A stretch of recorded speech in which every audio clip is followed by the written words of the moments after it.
Hey guys, it's Courtney from Cosmic Clarity Astrology. Thank you so much for being patient with me because I have been sick and traveling, but I am back on the YouTube grind. And I'm excited today to talk to you about the Gemini full moon happening on December 15th at 23 degrees and 52 seconds of Gemini.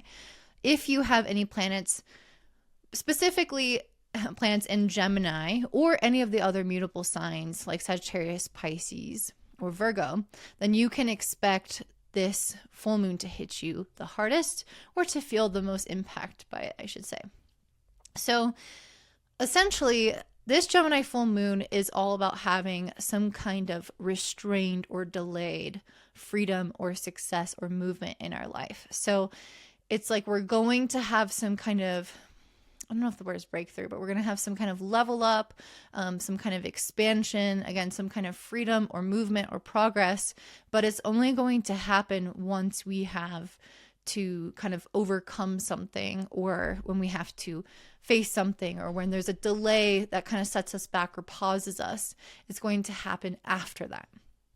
So what is this full moon really about, or what's going on astrologically? So the moon is in Gemini, the sun is opposite the moon in Sagittarius, and this juxtaposition already is concerned with movement. Sagittarius, where the sun is a sign of forward movement. It even rules over the leg region and the hip region, so it indicates that sense of mobility or progress. And then the moon in Gemini is often about staying light on your feet, adapting, and kind of being agile and making necessary changes or being open to what can come next. So these are the kinds of energies that we're already experiencing. And full moons can typically indicate some kind of visibility because the moon is fully illuminated by the sun. So we can have some level of clarity or some illumination around something in our life. Like, here is where I want to go. Here's what's next. Here's the decision that I've made, a conclusion that I've come to, or I'm seeing the full extent of the circumstance and I'm knowing what I want. That knowing, though, can be a little bit questioned or maybe idealized right now because this full moon is squaring Neptune in Pisces. And what's typical with a full moon square Neptune is that there are certain pieces that are still not fully illuminated within the equation. There are certain things that haven't fallen into place yet, or maybe you are really able to see this big picture, but you're not able to fill in all of the gaps. So there is some sense of this kind of needing, or this kind of being a leap of faith, or having some information that, again, is just not fully made aware yet. And that can impact the trajectory, the timeline of this event. So basically, I think that we are able to make some progress, like I was saying, but I don't think that everything is clear right now or everything is in place right now. And this square to Neptune is really emphasizing that even though you might feel really stoked about something, that you might not actually have the full color picture. And so you could be overly optimistic at times, or you could just not have the most concrete idea of how something will impact you.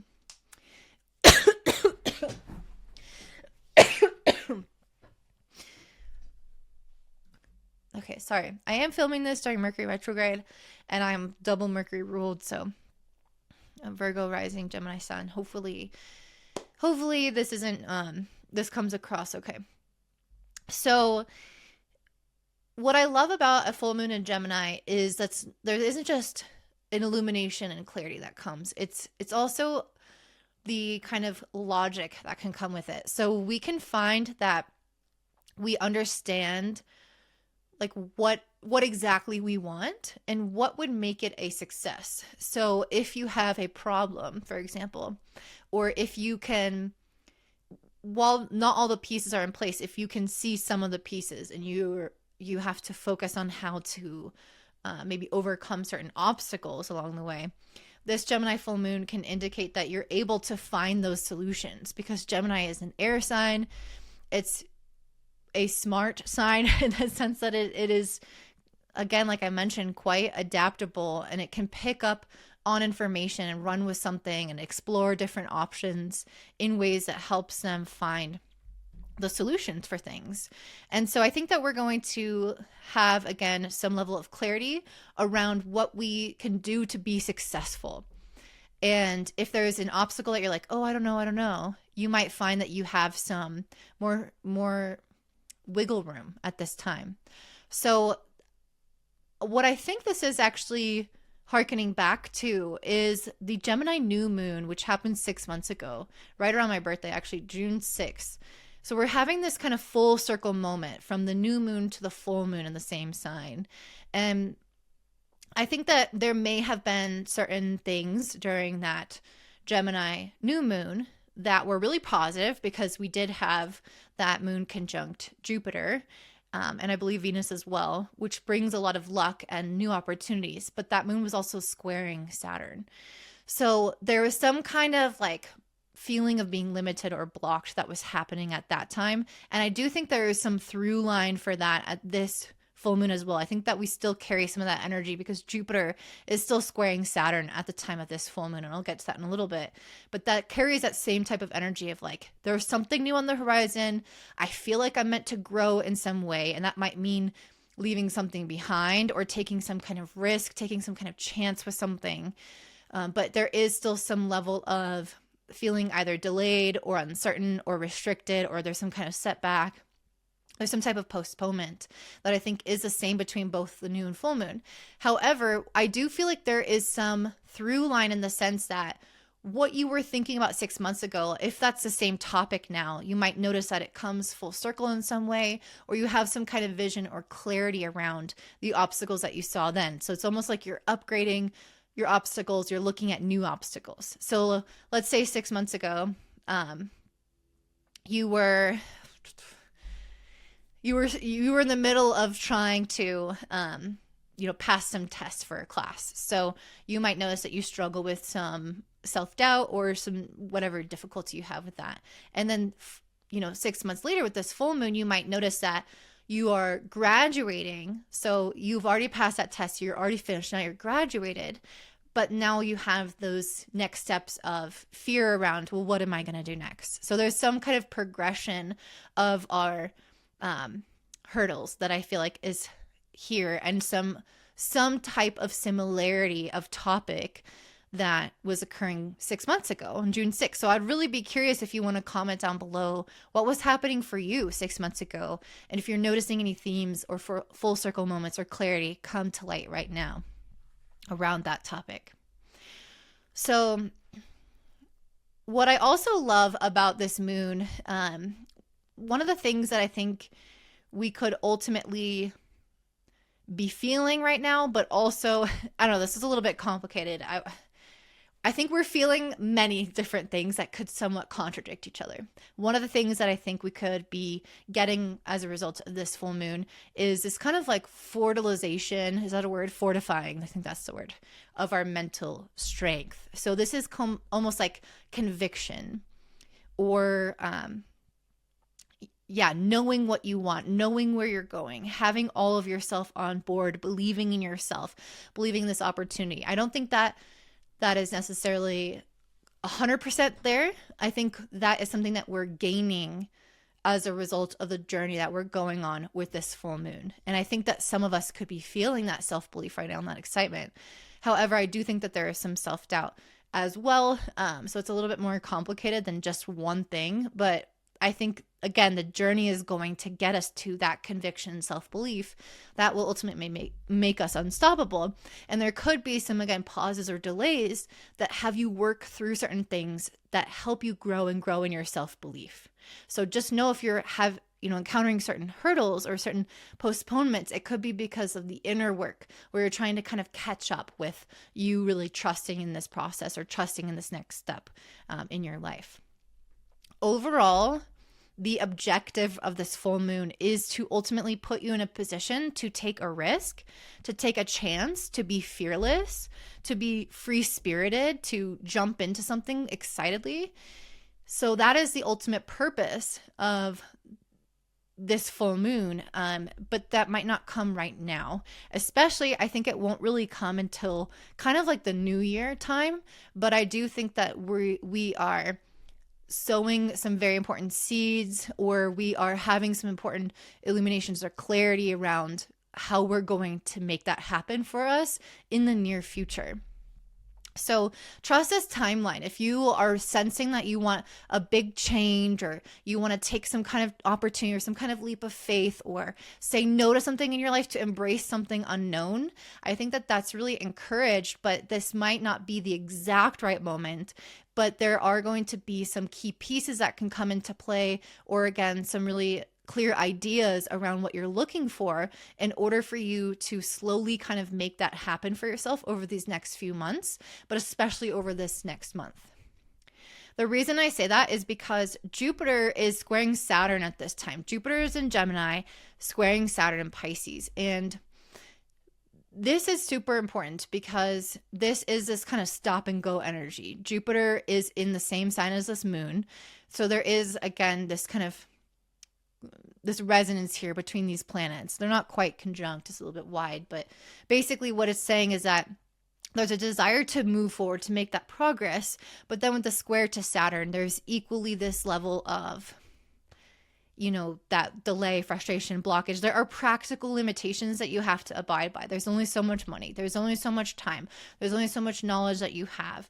There's only so much faith that in yourself that you have. Or there's external circumstances that are at play that could be, not the best time for something. So there is this overarching theme of you can move forward, but you have to overcome something, or you have to emotionally get ready, develop more self-belief, overcome certain bad habits, bad patterns, overcome an external hardship, simply wait a certain amount of time. Or maybe some of you guys might need to work on this kind of emperor energy, this like daddy Saturn energy, which is making sure that the logistics are in place, the money is in place, the timeline is in place, that your plan is really solid, that you've thought about everything thoroughly, so that you're not taking some kind of leap of faith and then recognizing later on that there was something in your life that you hadn't created enough security around and are suffering the consequences. So Jupiter square Saturn is this beautiful balance that can feel very frustrating when you are in it. But when it's over, you are glad that it happened, because you realize how it helped you get really serious about taking leaps in your life and doing necessary things to prepare you for that. So it can still be a leap of faith and a risk, even when you're taking these extra measures of security, which is kind of what I feel like is happening. At least it's going to feel like a risk emotionally. So this Jupiter square Saturn is occurring at the time of this full moon, but it's not actually exact until December 24th.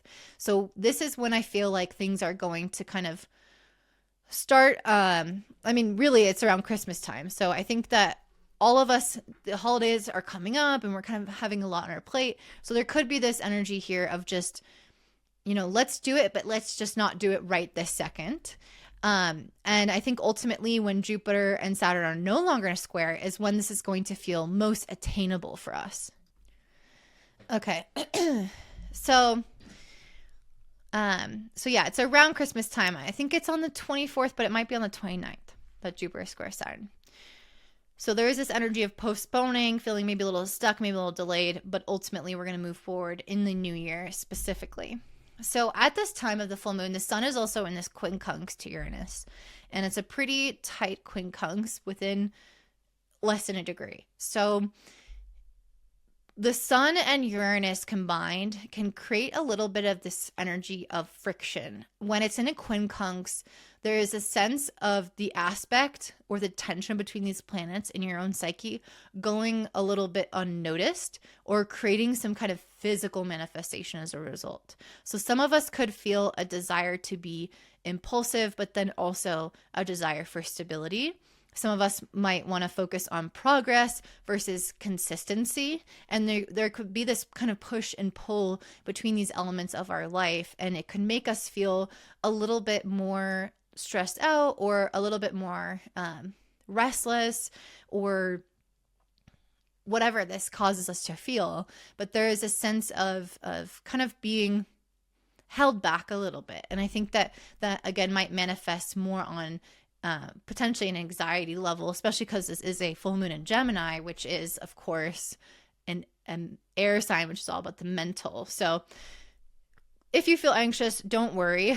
Mercury, part of what can explain that anxiety is the fact that Mercury is stationed and in Sagittarius. So it's in a sign it's uncomfortable in, and it's also basically stopped in the sky.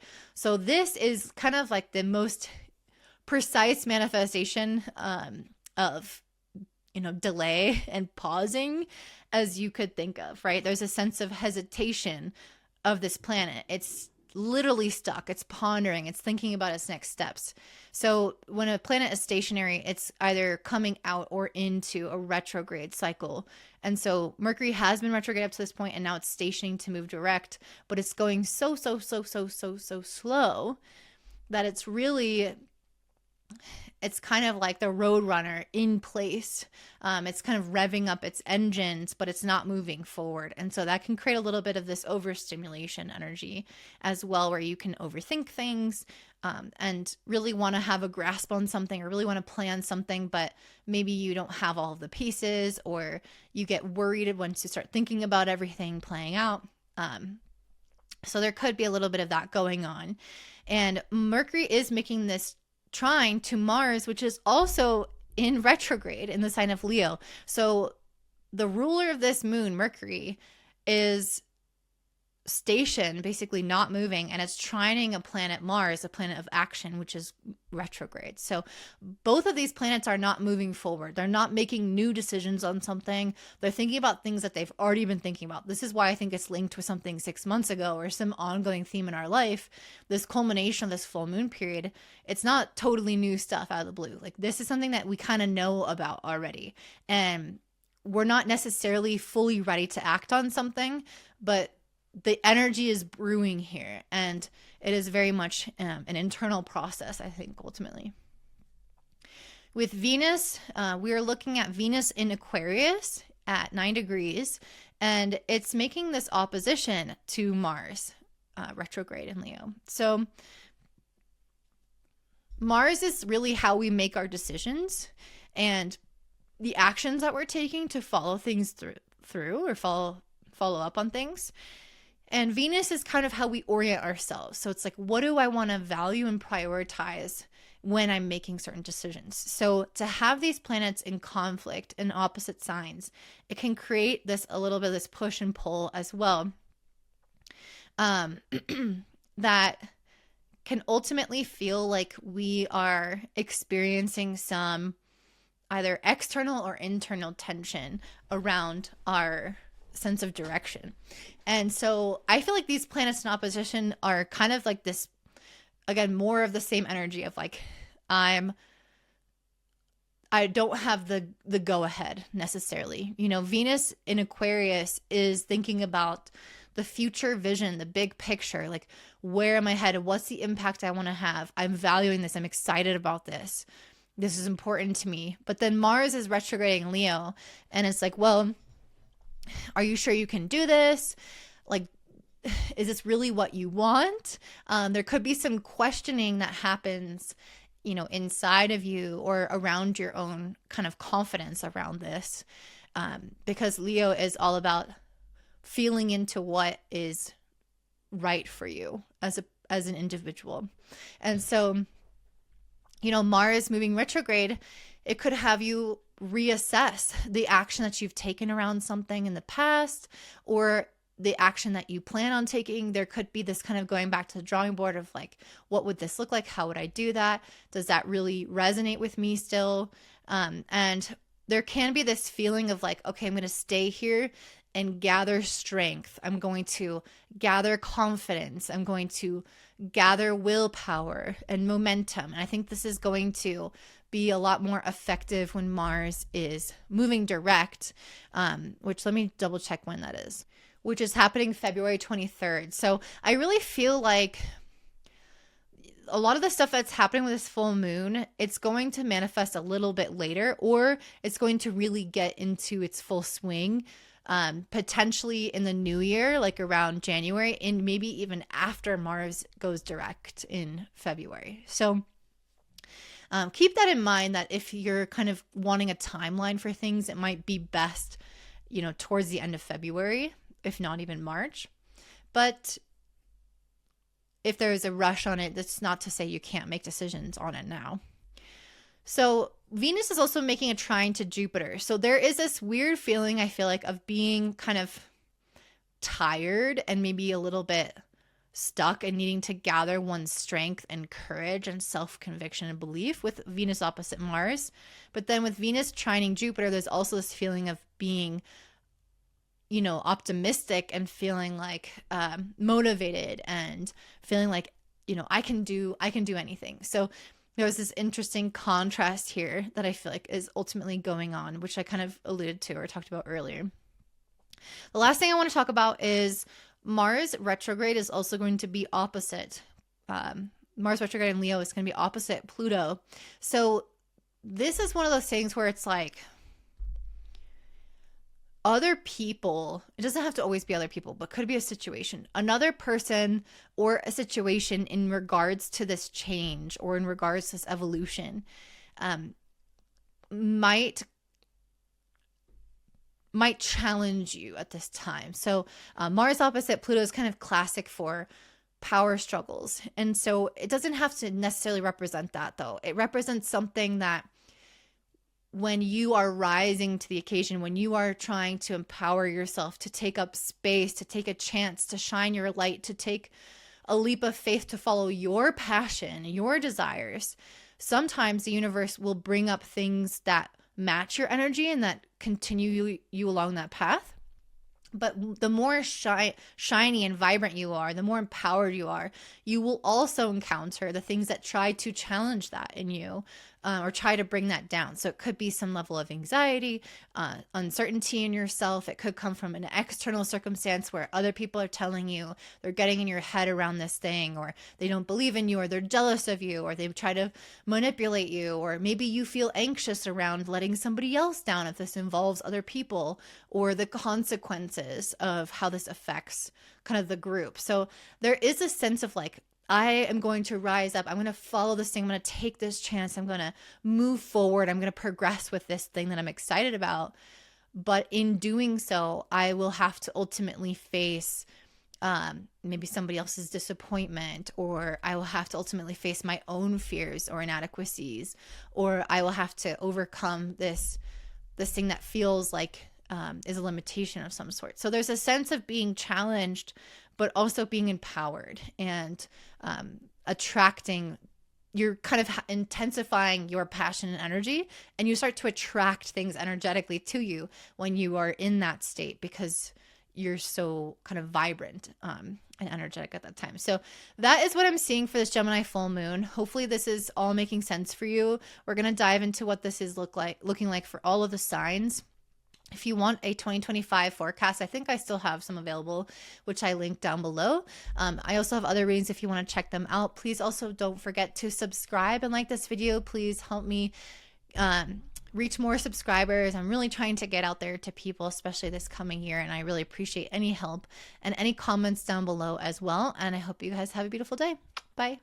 All right, up first we have Aries rising and sun. This Gemini full moon happening on December 15th is taking place in your third house.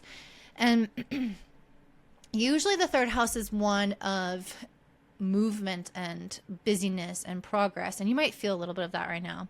But one of the things that I think is really the most salient feature of this full moon for you, or the current astrology for you, is the fact that your planetary ruler, Mars, is now retrograde.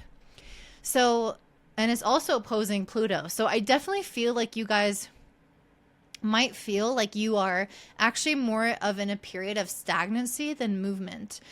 So it's interesting to have this in the third house, because I feel like what the third house is representing here, instead of this busyness, is almost like it's giving you the chance to pause and go within and try to gain clarity around something in your life. And probably some healing, some mindset reframing. And yeah, it's almost like the movement is happening internally. And that's what, your planet in retrograde can signify. And I think I also get that because all the tarot cards I pulled are in reverse. So there's something about this where it's like you're reflecting on the past, you're going back over things, and I think you're making sense of certain things in your life, or needing to do some mindset work and shift some beliefs around certain things, or getting clarity around how you feel about certain things. And with Pluto opposite your planetary ruler Mars, you might also have certain you might bump up against some stuff that creates inner friction or inner turmoil to some degree. And I don't think it's gonna, win out, but I think that you could feel some level of that push and pull or anxiety, or really having to face certain truths about yourself, or certain hard things of your life. With Pluto, there can be a deep self-reflection that happens, but being in an opposition to your planetary ruler, this clarity around yourself could come at a price or a cost of, your anxiety or whatever it is along with it. So the first card that I pulled for you is the Ace of Wands in reverse. And this is a card that's kind of symbolizing how that fire energy that you use to usually move forward with a lot of confidence is weakened, and it's kind of inert. And it's, again, put more within you. So you could feel at times like you're a bit delayed or a bit stuck because of the retrograde energy. You could feel like you are now in a more of a routine, or that the things that you're doing, you don't have as much courage or confidence or conviction or initiative to get going. So you just might feel like your energy is a little bit more offline, which is to be expected and is really necessary for you. And if you feel that way, in fact, really until the end of February, that's normal, because Mars will be retrograding all throughout that time. So one of the things that I feel like is happening for you guys with the Ten of Swords in reverse is, I think that there's something from your past that you guys are needing to let go of, but that maybe you are emotionally still connected to, or that you are not ready to face and let go of. And I can see that with this full moon squaring Neptune in your 12th house. There is this like dream-like quality to Neptune in 12th. So you might find that some of what's playing out here with the resistance to an ending of a cycle could actually play out in your dreams. So just pay attention to what's happening in your dreams, and if there's any kind of interesting symbolism or things that kind of bring this to light. But I think a lot is coming to light with the moon in reverse. I think you guys are ultimately going to be gaining clarity and wisdom around yourself. Again, a lot of self-awareness. Things that were once hidden or uncertain can come out in your dreams or in your intuition, or through journaling, through meditating. And I think you can gain a lot of clarity and healing so that you can move forward. With the Four of Swords in reverse, this is definitely, again, a time for that meditation, for that healing. This is really about kind of coming back to yourself and rebuilding after a time of having something take you down a little bit. This could feel like, oh, maybe I overworked myself, or I'm recovering or healing after some kind of breakup or some kind of emotional hardship or something. And the Four of Swords is really talking about you having to build yourself back up. I did pull a year from now. So if you guys have some kind of question, or if something is on your mind around this time of reflection, I do think it's going to manifest for you in a year from now. The thing that you feel blocked in or thwarted in is going to come full circle a year from now. So have patience, which is hard to say to an Aries, but have patience. Ultimately, the last two cards I have are Wish, Desires, and then Observe and Perceive. So I feel like ultimately, especially with Venus in the 11th house opposite Mars, your planetary ruler, I think that you guys are really thinking about all the things that you want in your future, all the hopes and dreams that you have. But I also think that with the full moon being in your 3rd house, you're going through a period of, it says, scrutinizing yourself, observing yourself, and observing how you are on the path to getting these wishes and desires fulfilled. That's what Mars retrograde is often about. It can be a reflection on ourselves. Like, is that really what I want? And if that is what I want, am I really going about it the way that I want to go about it? Often there is some kind of change in one of those two or both of those things, where you realize what's really important to you and what you actually want to do to make something happen. I feel like a lot of you guys kind of know what you want, but I think with the Mars retrograde, the way yeah, the way you go about it or your energy around it needs to change in order to reflect the healthiest way of being. So maybe you are overly passionate, or jumping into something impulsively, or getting frustrated when things are too slow. There's a sense of the Aries energy could get the best of you sometimes, and with Mars going retrograde, it's having you really become very self-aware and see, okay, where do I want to make some changes in the way that I go about reaching for my dreams, reaching for my wishes and desires? And is there something I need to heal or let go of with this square to Neptune in the 12th around my past or from my past that will create the space also for what I create the space, but also like the energy, the right energy in myself to align with the thing that I want. So that is what I'm seeing for you, Aries. I hope that this does make sense. Please comment down below. If it does, don't forget to give me a thumbs up and subscribe. I really appreciate all of your comments and any kind of promotion of my channel. That helps me so much. If you want a reading from me, you can check out my links down below. I do have a 2025 forecast or just any old regular reading. So if you want to check those out for the year ahead, then I hope to see you there, and I hope you have a great day. Bye. All right, I'm excited of Taurus rising and sun. This Gemini full moon happening on December 15th is taking place in your second house. And this is a time in which you may be needing to make some kind of decisions in your life, or have some kind of clarity around possibly a material purchase. So like an investment, buying something, or making money in some kind of way, something with like your financial or material reality, since this is in your second house. Or there could be a need to get clear on what you are valuing, what you are prioritizing.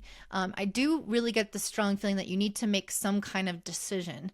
And with the cards, let me talk about some of the cards first. Actually, we'll just weave them in together. But the first card that I pulled was a Nine of Wands. This is a card of somebody having to work really hard. So somebody is kind of in the trenches. They are pushing, and they are maybe experiencing some level of anguish as they are kind of struggling in their circumstances. This is like imagining somebody at war, and they're ready to go home. They're ready for the war to be over, but they're in the battle, in the trenches, fighting for something that is important. And so they don't want to be there necessarily, but they need to be there. So there's something in your life that I think you may practically show up for.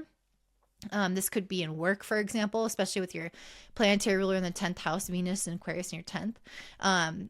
This could be, this doesn't have to be just one thing, but maybe for some of you it's work. Maybe for some of you it's something financial or practical that you're showing up for. You're doing what you need to do. And maybe part of you is, with this full moon squaring Neptune in your 11th, maybe part of you is actually envisioning and dreaming about a future where things are different with your finances, or things are different with what you own or your home, or things are different with your work, for example. You guys might be in this state of like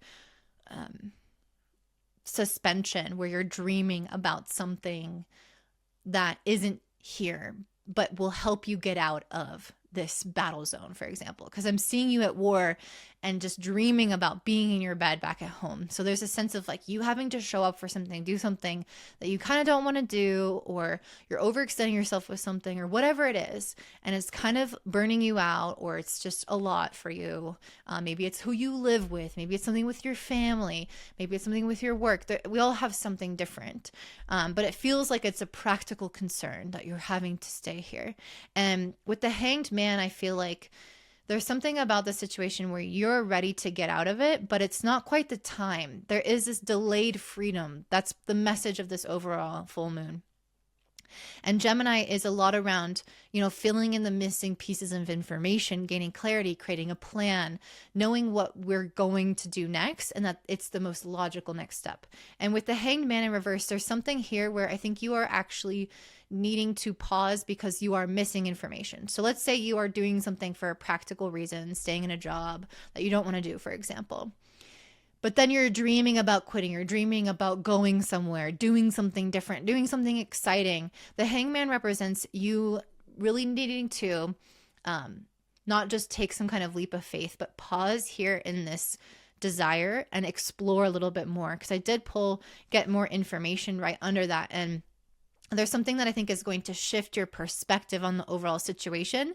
Your current dreams, the thing that you're trying to manifest, I think is actually going to change a little bit, but you don't have that information right now. And that is somewhat true for everybody, because this moon is squaring Neptune. So there is some missing information when Neptune is involved, especially in a hard aspect. There's some level of trusting divine guidance and intuition, divine timing with Neptune involved, and recognizing when it's not the right time, because there are some missing pieces of information like you have in this case. But I do see that things are going to work out in your favor with this Justice card. Things are going to turn around for you in a way that feels fair. So if you are currently in a situation where you're stuck having to do something that you don't really want to do, you're in the trenches, you might, part of your reason for doing that is potentially because of another person. If that's the case, this Justice card indicates to me that whatever information or news that can come to light in the future, or change of perspective around this issue or around what you want, that new information or perspective is going to help you create a win-win situation for everybody involved. So it's not just like you're leaving the war, right? And you're leaving all your battalion and just leaving people high and dry.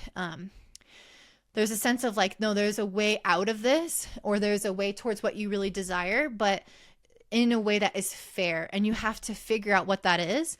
And only over time and maybe some more research will you figure it out. But I can really see that with She Who Whispers, Secrets, Confessions, Confidant. You guys might feel like you are hiding this, or you're not talking about this desire or this change that you're wanting. Or if you are talking about it, this card can represent that missing information. There's like a secret being held from you, and it's not actually like people doing it, but the universe is holding back information for the right time. So this is almost like just wait. Everything is going to work out. And I can really see that with Venus in your 10th, which is your planetary ruler, trining Jupiter in the 2nd. This is a placement of abundance. This is a placement of security and feeling really, optimistic about your finances and your career endeavors, if that's what this is concerning. But Venus is also opposite Mars retrograding Leo in your 4th. So there is some stuff that still needs to come out, that still needs to be addressed. That Mars is representing here, and that might really become most clear when Mars is direct at the end of February. So that's generally what I'm seeing for you guys. You need to get more information. Don't act on this thing just yet, but you are going to have some kind of just, fair, and balanced outcome for your life. So if you've been feeling really overworked, or like you're taking on more than you should, this Justice card is symbolizing that you're going to have some reprieve for that as a result of the events that are transpiring over this full moon, and potentially even a little bit after that. So that's what I'm seeing for you, Taurus. If you enjoyed this, please do comment down below. I really appreciate all of your comments, your subscribes, your likes, sharing my channel, because I'm trying to get it out there. If you want a reading from me, you can always check me out at cosmicclarity.com. I think I do have, like a couple of 2025 readings left potentially. If that's the case, you can find them in my description box down below, and I hope you have a great day. Bye. All right, up next we have my fellow Geminis. So this is for Gemini Sun and Rising, and of course you can watch for Moon too. This full moon on December 15th is happening in your sign, which is super exciting. It's not a amazing full moon. It's not a bad full moon, but it might be a heavy hitter if you have any planets around 23 degrees of Gemini, 24. It's almost 24. So if you have any planets or angles around that degree, you are going to find that this is going to be impacting you on a personal level. Okay, so this full moon is in your first house, and it can indicate that there could be some also drawing in of the 7th house, because that's where the sun is. So this could very much have to deal with you and another person, maybe your work, or a partner, a business partner, a friend, a family member. This could indicate something going on with you and somebody else, or this full moon doesn't have to be about anyone else but you, but there's something here going on where there is going to be an illumination around a next step, potentially career-wise, because this full moon does square Neptune in the 10th house. So I think many of you are in the state of dreaming about what is next for you in your career or your general like life trajectory. So those of you who are retired, where do you see yourself going? Where do you see yourself spending your time? How do you see your life being different?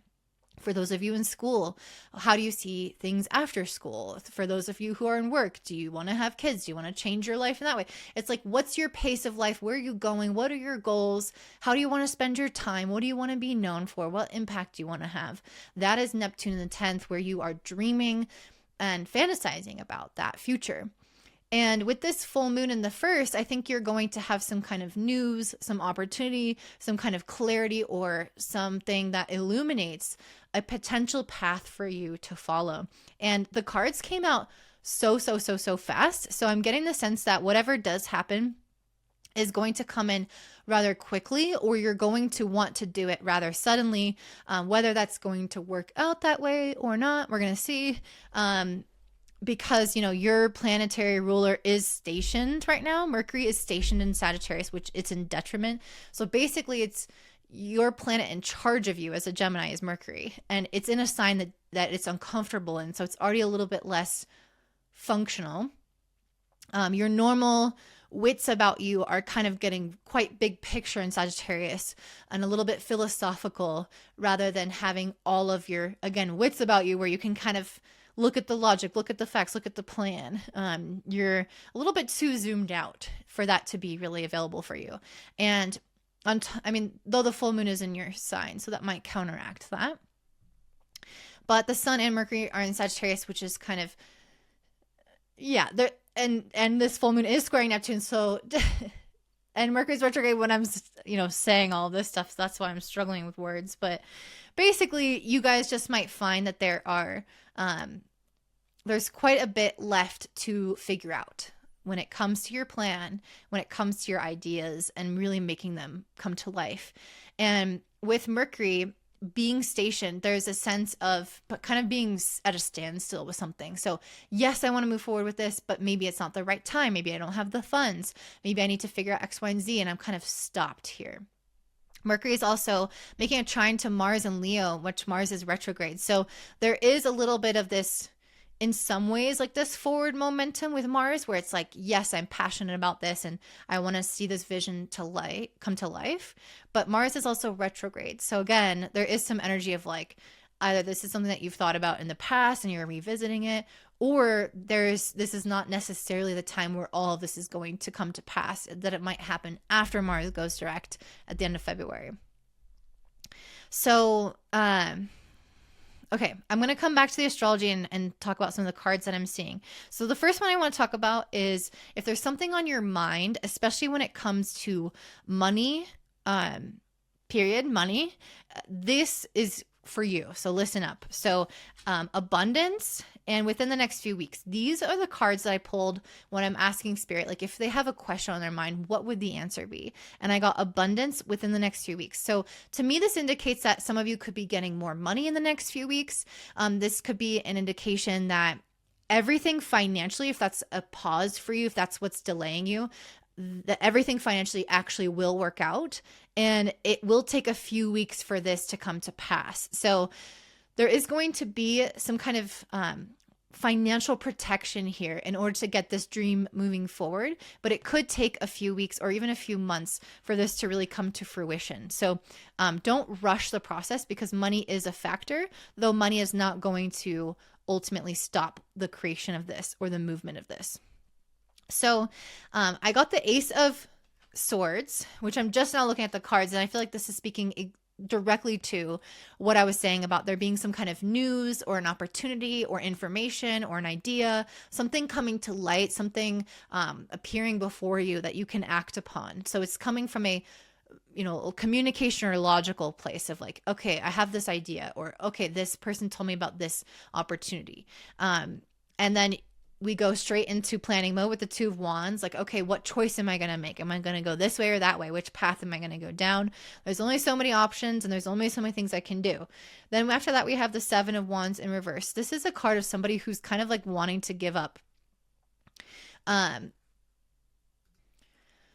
This could indicate that you are in a period of like, part of you is planning for this future. And this is really something I was very much seeing when I was pulling cards around the overarching meaning of this full moon.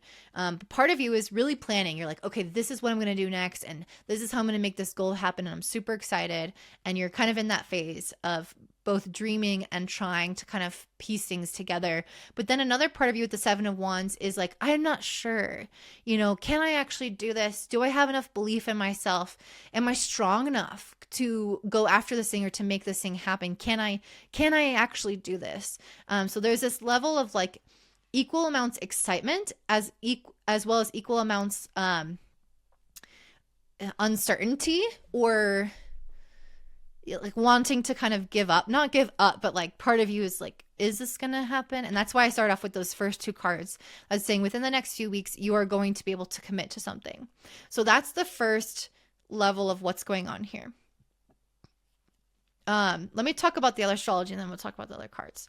So we have Venus and Aquarius in the ninth, opposing Mars and Leo in the third, and Mars is retrograde, and Venus is also trying Jupiter in the first. So Venus is what we are prioritizing and valuing. Being in the ninth house, there is a priority for, especially in Aquarius, for progress, for expansion, for growth, for movement, for things to go beyond some kind of static placement.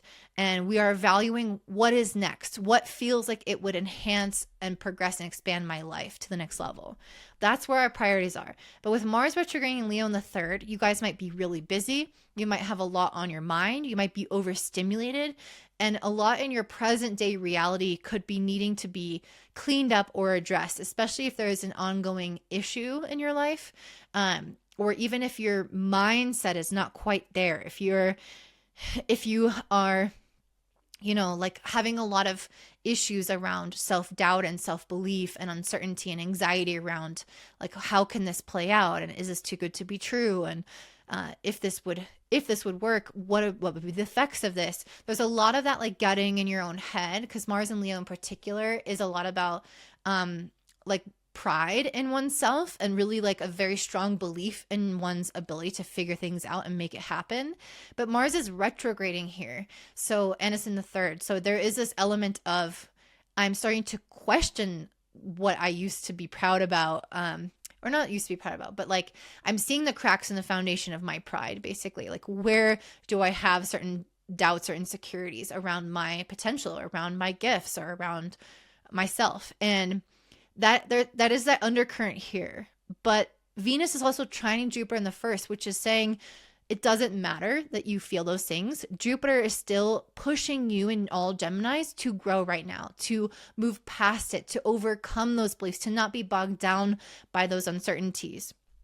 And so I see that here with the Queen of Swords and the Six of Cups. There is some element here of maybe the past, even, especially with, Mars being retrograde and then also Mars being opposed by Pluto. There are probably some old belief systems that will start to arise right now that you need to eradicate with the Queen of Swords, that you need to be firm with around your boundary and around not letting that in, around not letting it, dissuade you from something important in your life, but also using some level of fear to approach logic and future planning. So if we have no fear, then we won't take necessary precautions to make sure that we have what we need, or that we protect ourselves from future, downfalls. So with the Queen of Swords, it's like, let's utilize this doubt and this anxiety and this fear to make sure that we're checking all of the boxes, to making sure that we are coming up with a really sound plan and a very balanced kind of judgment of the situation. But let's not emotionally invest into them, because that is where you're going to kind of kick up all this old stuff in your life that's unnecessary. This is a time of stepping into your leadership and your power. It says she who instigates. There's something here. It's like you're meant to make waves. You are meant to be feeling empowered, to be feeling more in control of yourself and your future and your destiny. And there is a little bit of, again, a stagnation period here along with this decision. But ultimately, after a few weeks, you are going to find that you have the opportunity to step up in some way. And this full moon is saying, let's do it. And you have to kind of get all of yourself on board at the time of this full moon. So that could be working on mindset or establishing certain routines, or trying to kind of envision and see yourself as that new person, or having that new thing, or moving in that new direction. So it's like, how do I embody this a little bit more now, so that in the next few weeks, when the opportunity fully does arise, and when I have the chance to actually sign that thing or actually make that move, you will be able to do that with the confidence that only somebody who has done inner work can do. So that's what I'm seeing for you, Gemini. I hope that this is helpful for you. If so, I'd love to hear your comments down below. I really appreciate any help to get my channel out there. So that could be a subscribe, a like, a comment, especially your comments, because I really do love to read all of those. So if you want to support my channel, I would really love that. And if you want a reading from me, I do have a few more 2025 forecasts, I believe, which I will link in my description box down below, along with all of my other regular readings. And I hope to see you guys in the future. Bye. All right, it makes me have Cancer, rising, and sun. So for you guys, this Gemini full moon happening on December 15th is taking place in your 12th house. And you guys got some really, really beautiful cards. While I will say usually full moons in the 12th house are not the most appealing, they usually represent some kind of ending of a cycle. The full moon is usually like a peak experience where something comes to a head, where realizations are had, or something actually transpires to change some kind of event, or illuminate the direction that something is going to go in. And with this being in your 12th house, it feels like there's going to be a lot of self-exploration happening at this time, especially around maybe some kind of cycle that you might feel that you are in. With this moon squaring Neptune in the 9th, I feel like you guys are in a phase of trying to kind of like ignite that flame of faith and hope and optimism. The 9th house is where Neptune is where we are dreaming and idealizing. And the 9th is super hopeful about a greater future. It sees what it wants. It helps you see what you want. It also helps you to grow and learn and evolve and adapt in ways that help you get what you're looking for. So it's about kind of reaching for new heights, going on new adventures. This could be traveling or learning something new, or moving into a new space somehow. And I really feel like you guys are likely going to have some kind of intuition on what that next phase is for you, where you are trying to grow and change in some kind of way. There is going to be a new path for you within the next few months that emerges. So a new course, a new trip, a new idea to act on, something that you can do to, again, grow as a person, learn more, do more. And this is going to make itself very clear for you in the next few months, especially when Mars is no longer retrograde, which is at the end of February. So I did pull the Sun and the Three of Wands, and this to me is some kind of life path / career trajectory of going into a new phase, of trying something different, of getting outside of your comfort zone. Within the next few months, maybe you will study something else that will progress your career in a way that feels really exciting for you. Or maybe you're going to try something new and take your chance at something new. Or maybe it's not entirely new, but it's like a new facet of something that you're already doing. There's something here where it's like you are on the brink of discovery. And I think that over the next few months, you will fall over that brink and you will go down the waterfall and ride out a whole new path in your life as a result of expanding yourself in some kind of way. I don't think it's recommended at this particular time to try to initiate all of that, but ultimately it is going to happen for you. It's just going to take a little bit more time.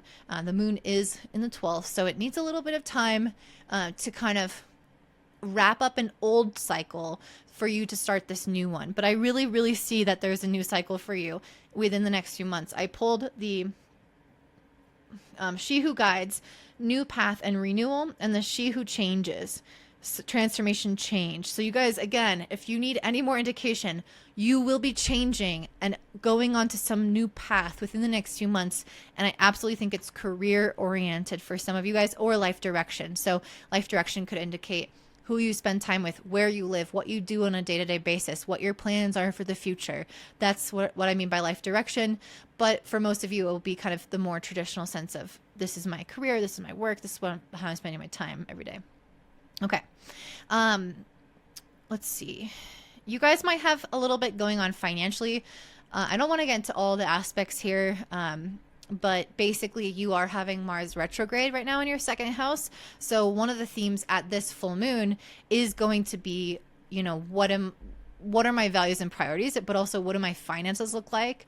When a planet goes retrograde, especially Mars, which is a planet of action, when it goes retrograde, it's like we kind of look at the actions that we are taking and on a day-to-day basis around our money or around our values and priorities.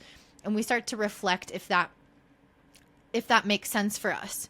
I think one of the biggest things in regards to this is, are you doing what adds to your confidence? Because the second house is about values, priorities, money, but that all relates to your self-worth, your self-image, and your confidence. So if you believe you're self-worthy, if you are, you know, confident in who you are as a person, you can attract the material reality to match that. And that also means that you do things, or you spend money, or you spend time in a way that reflects that confidence. So with Mars retrograding this house, you might be reflecting on, what are some habits or things that I do that actually feel like they are taking away some of my confidence, or they are not adding to my sense of self-worth or my stability or my finances? Are there little habits and things that I can adjust in order to make sure that I'm doing the right thing? So that's a message here for you. And I can see that as well in the cards with the Queen of Wands and the Empress. I think your guys' relationship with your own self-worth, but also your sense of abundance and your flow with the universe and how you relate to the, you know, financial stability within the universe.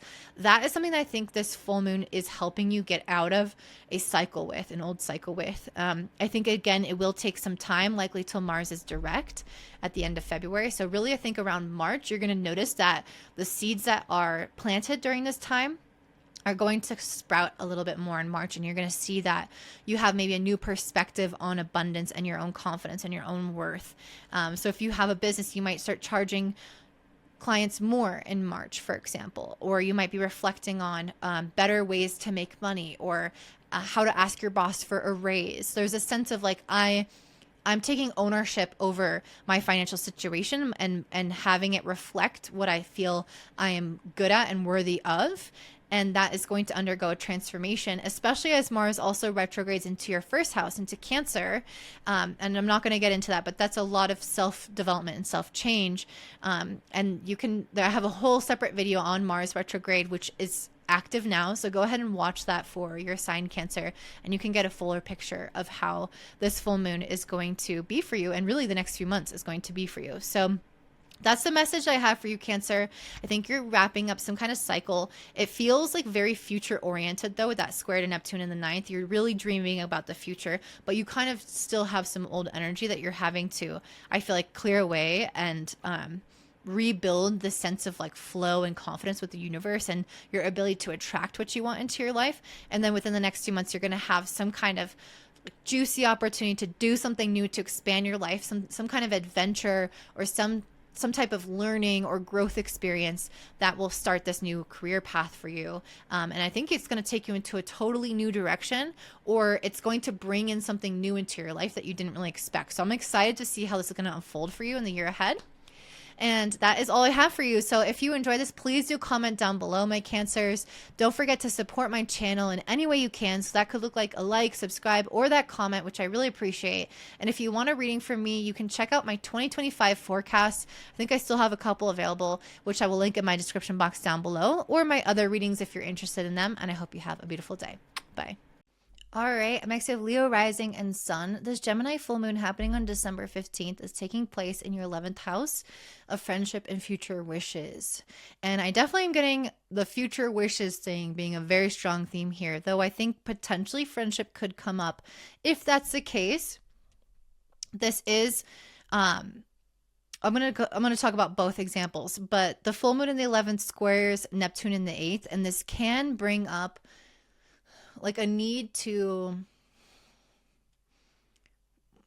I guess, heal what gets in the way of you feeling connected to your friends or connected to this wish or desire. Because I really am getting the sense of stagnancy that you guys might feel like you are in, where you might feel a little bit bored, a little bit stuck, a little bit apathetic, like you're not fully taking action on the things that you want. With the 9 of Cups and the 4 of Cups next to it, it's like you really want something. You're dreaming about something. You're longing for something. With she who desires to pine for or long for. You're pining after something. Maybe it's to be with a partner one day. Maybe it's to have a certain career, a certain body. Maybe to have a certain mental, physical health, certain relationship with your children. It's going to be different for all of you, but you want something really badly. But with the 4 of Cups after the 9 of Cups, the thing that you're really wanting for, you're not actually acting on, or you're not in emotional alignment with it. And there could be some sense of missing an opportunity or regretting something that you haven't acted upon. I want to tell you, don't regret. You are, having Mars retrograding in your sign right now. So if there was a recent opportunity, it's not really like the time right now to be acting on it. I think in the next, I would say more so in like March time or April time, you might notice that you get a lot more of your energy back. And this will feel a little bit more of your opportunity to take chances on something as Mars finally moves direct in your sign, or direct in general, and then eventually in your sign. I did pull this forgiveness card. So I think another element of this is having maybe potential issues with friends with the square Neptune the 8th, and realizing you just want to let it go, realizing you want to forgive it, release the baggage around this. So there's something that I feel like you've been holding on to that is either keeping you like stagnant and not moving forward towards certain wishes, because maybe part of you fears that something bad will happen, or whatever it is. Neptune is a planet of like imagination. So your imagination in the 8th house can really run wild around all the things that can go wrong, or all the reasons why you can't do something. And so there can be quite a bit of unnecessary fear. And ultimately, I think that it's our kind of shadow and baggage that comes up and tells us those things. So it could prevent you from, again, making progress towards certain ambitions or dreams, as well as it could prevent you from forgiving people, moving on from the past, and reigniting a relationship. So I think for some of you guys, it could be both, that you're needing to do both. And it could even be connected. Maybe there is a relationship with someone that you need to forgive in order to get what you're really desiring and wishing, because maybe that will free you up in a way emotionally to align you with what you really desire. Not to say that that person or whatever that is has to come back into your life. That doesn't have to be the case. Okay. So let's see. Mars is retrograding in your first house. This is a time for deep self-reflection, especially because the planetary ruler of this full moon, Mercury, is currently stationed, which means it's kind of paused in the sky, in the sign of Sagittarius, which it doesn't like to be in. It's in detriment in the sign. It feels uncomfortable in the sign. So it's kind of sitting in an uncomfortable spot, focusing your attention on it. And this is in your 5th house, and this is trining Mars and Leo in the 1st. So the 5th house is all about our ability to shine bright, to be seen, to be proud, to be recognized, to take up space, to go after what we want and feel deserving of what we want, to get that energetic match in somebody else. And with Mercury just sitting there, it's kind of having you like sit in the energy of what are you afraid of? What are you afraid of, I guess, when it comes to your fullest expression, when it comes to being totally honest with yourself about something.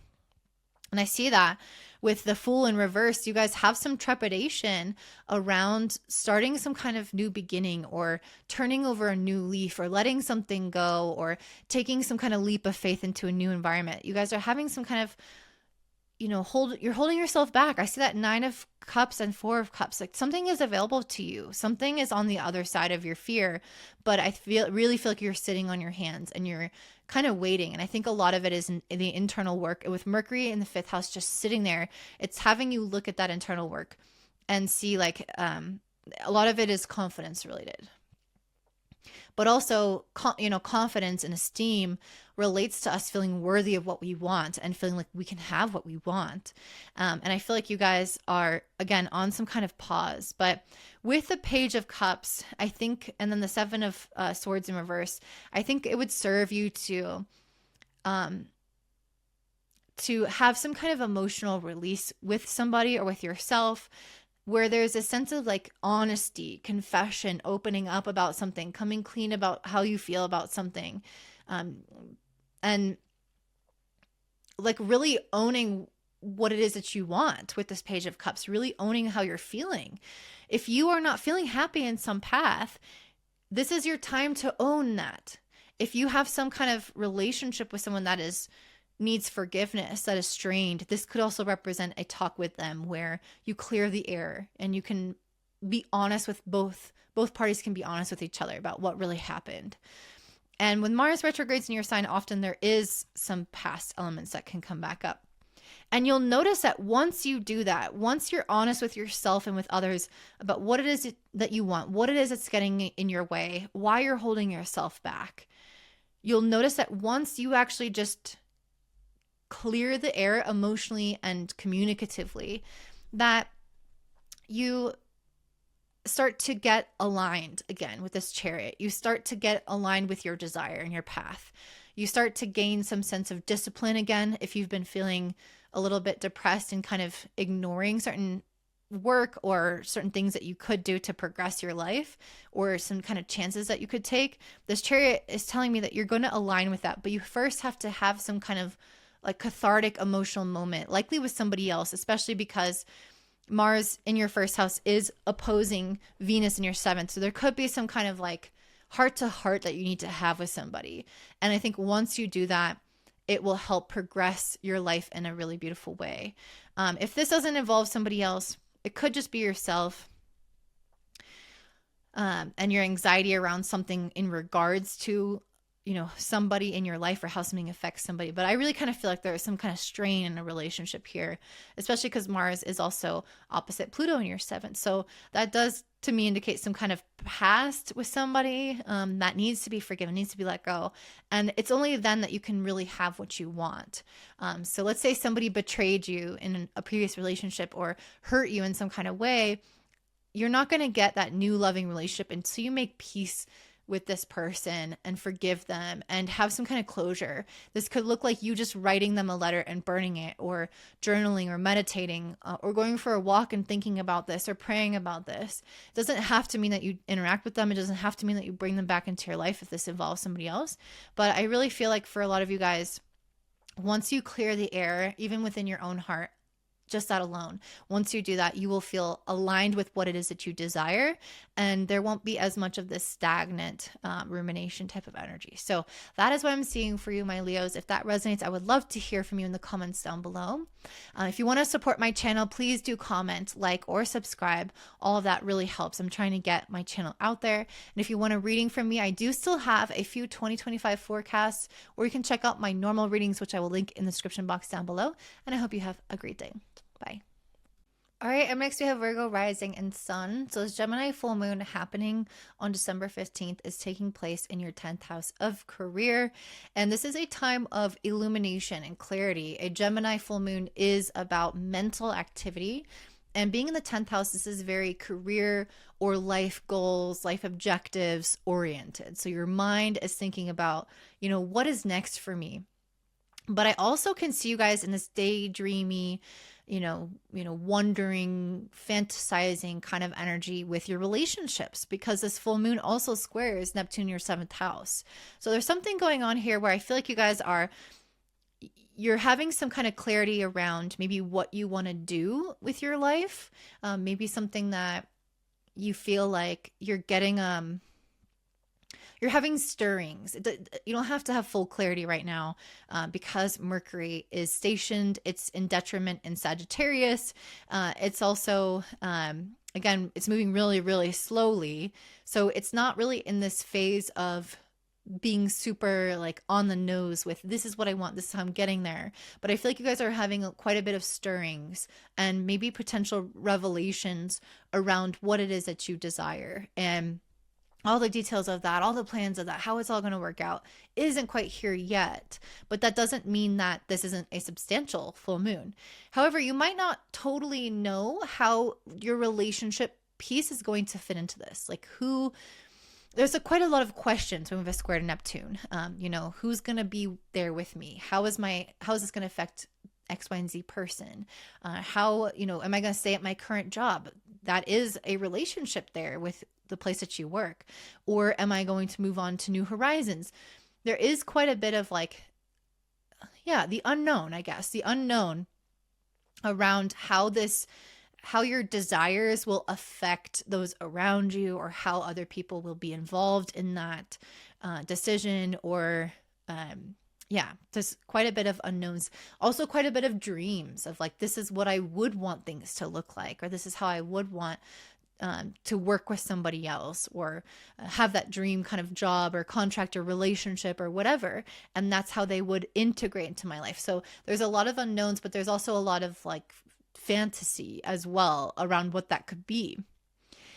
And so ultimately, the message of this full moon is delayed freedom. And I can kind of see that for you guys as well here. I think that having Mercury, the ruler of this full moon, sitting in stationary in your fourth house, there is a very, very strong emphasis on getting your ducks in a row, making sure your house is in order, making sure that you have a backlog or a backstock of items, for example, like toilet paper and paper towels or dried foods. This could be having definitely is also about having savings. So there's this need to kind of squirrel away, save your resources. That could be, again, food or money or clothes. Let's not spend things frivolously, but let's also not just get rid of everything. There's a sense of let's really try to become financially savvy and independent, and also frugal or thrifty with our money, so that we can create the sense of security, this nest egg. We can have the things that we need around us so that we feel very, very safe. And that will then allow you to take some kind of chance on something, or to make some kind of move, either career or relationship wise, that might feel like you're wondering how it's going to work. How it's going to work is by very practical steps with this Queen of Pentacles and Four of Pentacles. It's by you saving money, by you being very financially savvy and thinking of ways that you can rely more on yourself. And that might mean that you have less to spend, but you'll have more autonomy. And there's something in your life that I think you're meant to go after career-wise, but I think some of you guys could be having some doubts. And this "if you believe" card is telling you that it's possible for you to have what you want, but you do have to believe that you can have it. The universe isn't going to force your hand on something. It's not going to force you to have something. It's going to ask that you desire it and believe in it in order for this to transpire. And so ultimately, I think if you believe, this can happen. And I also got the liberation card for you.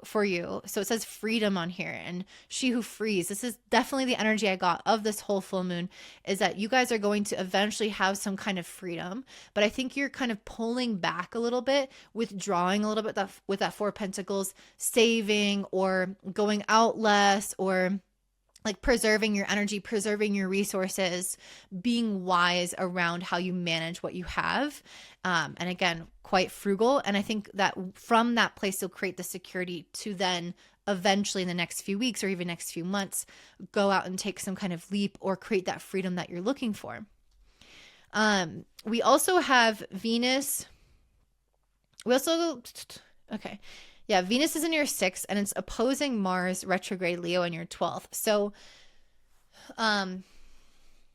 Mars retrograde is often a time where we are kind of consulting our like our desires and how we go about getting our desires, and we kind of are reflecting on that. And there's something with this for you guys where I feel like there might be something that you want, but with the Three of Swords and the Hangman, I feel like with Mars retrograding Leo on the 12th, there could be some self-sabotaging behavior that is coming from a place of woundedness or pain from even past events, because Mars is in the 12th and it's also retrograde, which does indicate the past. There could be some stuff from your like wounded side from whatever, from the past or whatever else, that is kind of keeping you in a point of stasis with this Hangman. And that's okay, because, you know, your planetary ruler Mercury is totally stationed, which means like paused in a way. Not totally, but very, very slow in the sky. And that does represent you guys feeling a little bit of like a stagnant point. And that is okay for you to be there right now. And over this next few months, Mars is going to be retrograding till the end of February through the 12th and then through the 11th. And I think you guys are going to really kind of be having to face like why there are certain patterns playing out in your life that have prevented you from ultimately believing in yourself and going after certain dreams and wishes. And I think that this retrograde period will help you do a lot of the inner work around that. And so that you might be in this stasis right now, ultimately, so that you can start to change your relationship with yourself, so that you show up differently. And I pulled the She Who Listens, Understanding, Witness, and Compassion. There's something about needing to have compassion and just witness the side of yourself that is hurt, that is acting from a place of fear or woundedness, and give it space to breathe over these next few months. Don't rush yourself to have it all together, to have it all figured out, to make the choice, to make moves. Give yourself a few months to figure out what this wounding and this pain wants to say, wants to do, wants to express, and just listen to it and give it space. And I think that you'll find that if you're able to do that, that the Wheel of Fortune starts turning in your favor, that things start to pick up for you, opportunities come that you want and can act on and do act on. But you have to first allow yourself to breathe some of this out. Because if you are operating from quite a bit of fear or having some pain from the past that you, or not even from the past, just having certain heartaches and pains in general around your self-concept, your relationship with yourself, your relationship with other people, or something from the past. It doesn't matter where it's coming from. There's some kind of pain that I think is ultimately keeping you stuck. And if you're not able to give it space and again, journal about it or hear it out or go to therapy, I don't think that you will move forward past this. But this is what Mars retrograding through the majority of the time through Cancer is actually going to give you that ability to do this kind of emotional inner work and pull out some of these seeds that are maybe strangling, or some of these roots, thorns that are like strangling your heart in a way. They're like gripping you. And I think that you just kind of got to cut them away, break them off. And they won't regrow if you give them that space. Okay, enough of the metaphors. That is what I see for you, Virgo. I definitely think that something is available for you. There's two messages around healing here, but also around some kind of saving and leap of faith that will prepare you for a leap of faith, maybe in your career, with this being a 10th house full moon. So that is what I'm seeing for you. If this resonates, I'd love to hear from you in the comments down below. I really appreciate when you guys do support my channel. You know, I do spend a lot of time and energy making these videos out of the joy of my heart, obviously. And I just really want more people to find them. So if you believe in my message or me, I would really, really love for you to leave a comment, give me a like, share my video with somebody, subscribe, anything to kind of interact with my channel. And if you want a reading from me, I do have my 2025 readings. I think there are some still available if you want to check that out down below in my description box. And I also have my regular readings there as well. And I hope you guys have a beautiful day. Bye. All right, up next we have Libra rising and sun. So for you guys, this Gemini full moon on December 15th is happening in your 9th house. And this is a house of perspective. It's kind of backwards for you because Gemini is usually associated with the 3rd house and then Sagittarius in 9th, but this full moon is in Gemini in your 9th. However, Mercury, the ruler of this moon, is in your 3rd. It's in Sagittarius and it's stationed there. So there is this very strong emphasis on maybe needing to kind of zoom out and get a broader perspective on things, maybe change your approach to something because there is some way of thinking or communicating that is failing you right now. And I do think that some of you guys could be having some kind of conflict with the Five of Swords coming out. Not usually, I don't read this as conflict, which is a traditional meaning. Usually I'm like inner conflict, but there's definitely something coming here with this because I also got the She Who Forgives. And so there's something here where I definitely feel like relationally there's something coming up for you guys where you are having maybe a clash of perspectives, or where you are maybe feeling like, especially we're just coming out of the back of Mercury retrograde, and now Mercury's just stationed, which means it's not moving forward at all. It's also in detriment. So it's like this way of communicating with other people these last few weeks, and also at this full moon has been not really that great. Like things can be misunderstood, misinterpreted. There can be this kind of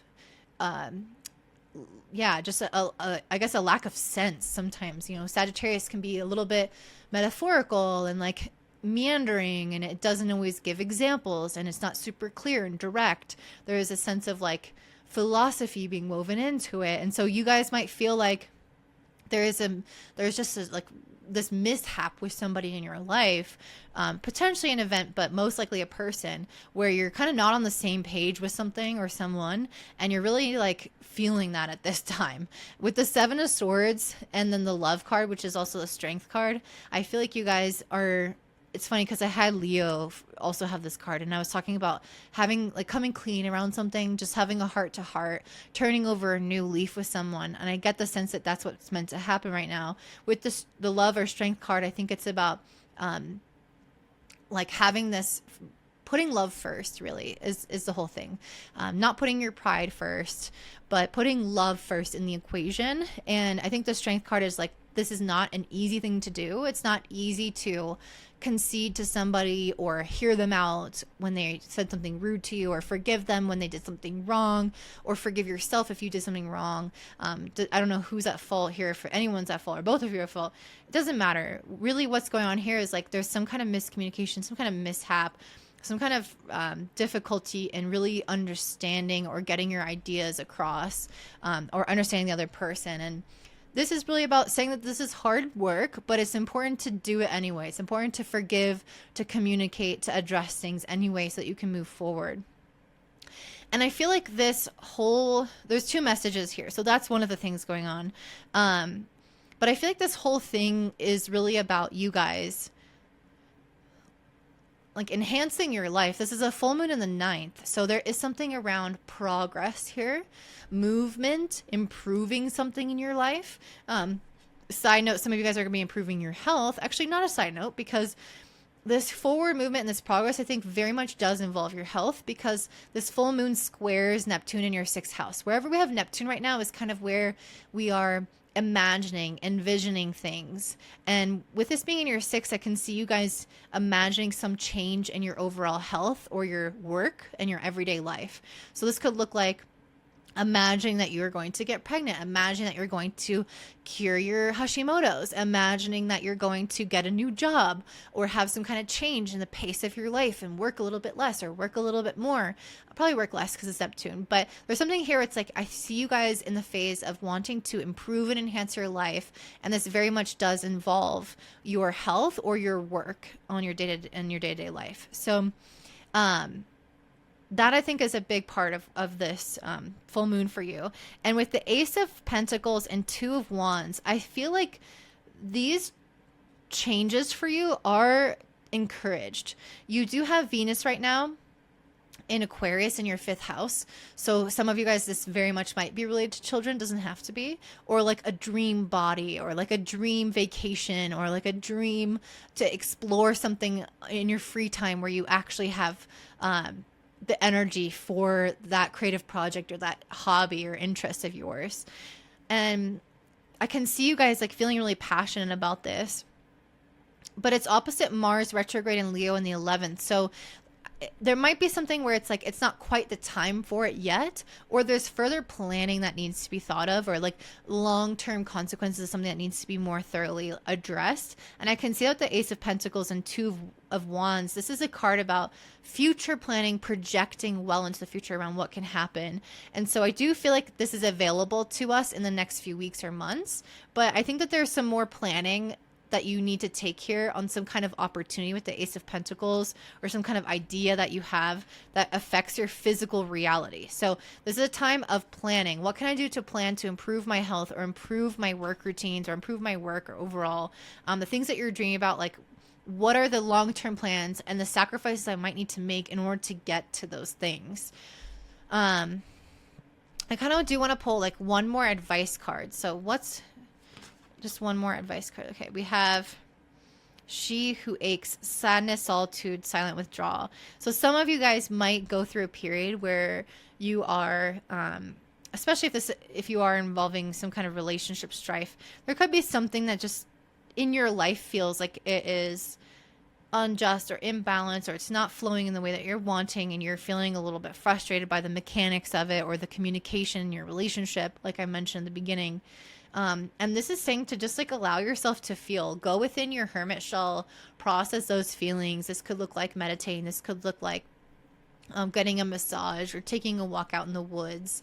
But there's a sense of like allowing yourself to be disconnected and to just go through those feelings when you're going through them, and not forcing yourself to be more optimistic or with a bunch of people or doing all the stuff that you don't want to do.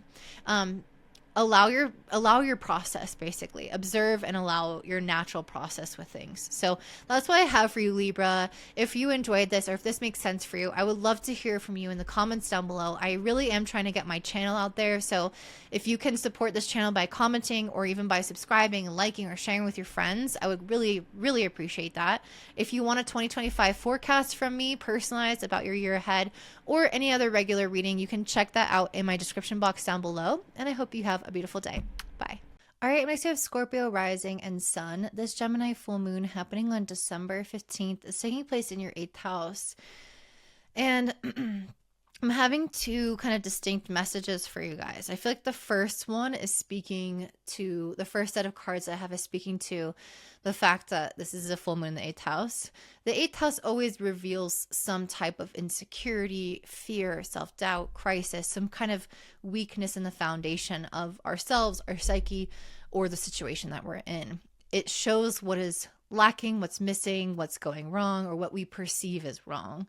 And for you guys, I kind of feel like this is potentially about your finances, or about yourself, or about relationships. I guess I'm not going to specify one area, but ultimately, with this full moon being in the 8th, I feel like it is revealing some points where with this, with this full moon squaring also Neptune in your 5th house, wherever Neptune is right now is where we are having our dreams, our fantasies, our imaginations kind of run wild. The 5th house is the house of romance. It's the house of our deep desires and our longing and our self-expression and children and our creative expression and our confidence and our sexuality. It's a very dynamic house. And so that is kind of where your mind might be at, imagining or desiring certain things there.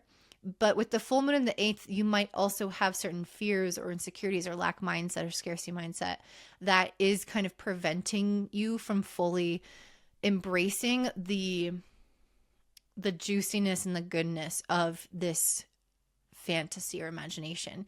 You might feel blocked externally with this hangman. You might feel like, well, love isn't coming into my life. But this, I think, is, if there is a actual block, like for example, if you're having a Saturn squaring or opposing or even conjunct your Venus, you might actually have some kind of block in your love life that is creating a disconnect from that kind of, like, again, juiciness or that aliveness or that ripeness of like a beautiful connection or opportunity, or the zest for life, or the zest for the relationship, or the intimacy of the relationship. There could actually be a block there, but it's not about the block. The block is there to to force you to turn within. The problem is not the block. The problem is something that is within that the block gives you the opportunity to pause and reflect on. So blocks are temporary barricades that serve the purpose of self-reflection and slowing us down enough to see where there's some incongruencies with what we want and with what we are thinking on a day-to-day basis, or how we're showing up, or how our energy is. Something about us isn't totally on 100% the same page. That means that we could be in the wrong types of relationships. We could be settling for something in our life. We could be having, lots of thoughts of self-doubt and lacking of self-worth. And those things manifest as external blocks of love because there's something internally that wants to be worked through. So with this full moon in the 8th house, it's illuminating what wants to be worked through, what is causing this crisis of energy or this insecurity. And we can see that with the Hanged Man and the Three of Swords. It's pausing you to reflect on any painful thoughts that may have you, with the Four of Pentacles, that may have you in a scarcity mindset, really closing down your heart, kind of holding yourself back, not taking certain chances financially or chances on love. There's a sense of like self-preservation, and however that manifests for you, of I've been hurt and I'm gonna go in my shell and preserve myself and be safe. And this full moon is trying to show you how that could stop you from enjoying the richness of life and the beauty of certain elements of life, and the beauty of feeling fully expressed or fully connected or sexually awakened, or putting yourself out there and being seen and witnessed in certain ways. It's going to look different for all of you, but there's something about that connection to what it is that you're wanting that you're feeling insecure about, and you're holding yourself back from it a little bit. And this is a pretty continuous message for everybody here. So I think that this is something that many of us are experiencing right now. And one of the messages here for you is that in a year from now, you are going to be really working on your self-confidence and your self-worth. And I think that's going to really enhance you in order to be able to take certain risks within your career, within your life, to build up your finances, and to really feel like, yes, I can do this. I'm a master manifestor with this Magician card. I have what it takes. And I can see that here with Mercury being stationed in your second house in Sagittarius. It's really focusing on what's my worth, what's my value, what's my finances like.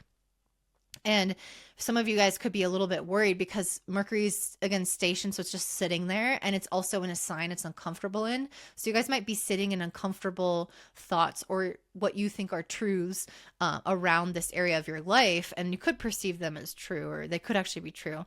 But whatever it is, it's causing you to kind of close up or dry out or turn within. And ultimately, I think this is pausing you here to have you self-reflect about maybe some changes that you can make in your values or in your self-concept, or in your financial choices, your career choices, especially with this Mercury trining Mars retrograde in your 10th house. There could be some career or life decisions that you ultimately decide to adjust so that you can feel more empowered and a stronger manifestor. And I see that 1 year from now, that's what this card says. 1 year from now, you guys are going to be in this energy. So you're going to get out of your own way, basically. You're going to be able to overcome the thing that's kind of having you pull your energy back or withdraw in some kind of way. Save money, disconnect from people, not take certain chances. That energy is going to slowly dwindle and become more of an energy of empowerment, self-belief. I'm actively manifesting this. I know I can do this. Look how great I am at this. And it's going to build and build from there. So that's what I see 1 year from now. And this Gemini full moon is going to mark the kind of beginning of that cycle, or a pivotal turning point in that cycle, which could have even began 6 months ago at the Gemini new moon back on June 6th. Okay, so my second message for you guys, your planetary ruler Mars is retrograde in your 10th house. So this is a time for you to really be reflecting on your life choices. Like, where am I headed? Where am I going? And is my current way of getting there the best way? Or can I make some adjustments? And some of you guys might feel like you're not totally confident in your decisions at certain times when Mars is retrograding. Or you might feel confident, but there could be some things that are somewhat delayed or postponed around like new things in your life, or you know, big projects, for example, or something from the past can reinstate itself or come back into your life. If you've always wanted to try something or do something in your career and you've been thinking about it, you know, 6 months ago, you might notice that it comes back up now and you're like, yeah, I think I want to make some moves on that. So it's okay to be a little bit slower or delayed, although it's interesting because I'm getting some really, really positive cards when it comes to like careers and opportunities and news. So with the Ace of Swords and the Empress card, there's something in your life that I think is coming to you quickly. This could be some kind of news or opportunity, or somebody's telling you about something that could be an opportunity. This definitely gives communication, which is what this moon is all about. It's in Gemini. So there's some kind of focus on communication, sharing a message, receiving a message, having an idea, sharing ideas with this Ace of Swords that ultimately lands you in some financially prosperous opportunity with the Empress and the Wheel of Fortune. There is something here that has a chance to, in the long haul, make you money, get your name out there more, get you more recognition. There is some sense of yeah, and that could be because the sun right now is in your second house of finances. There could be something that you and somebody else talk about, or you're thinking about doing, or you're thinking about pursuing something or studying something, or moving somewhere else to work somewhere else, or taking some kind of financial risk. There's something here where I feel like you're going to get some kind of opportunity or idea that might not even be completely new, but it's going to come back up now, and it's going to be something real that you can act on. And it might not be right away that you act on it, because there are some delays around this full moon that makes me feel like in a couple weeks from now, or even a couple months from now at the end of February, is maybe a better time.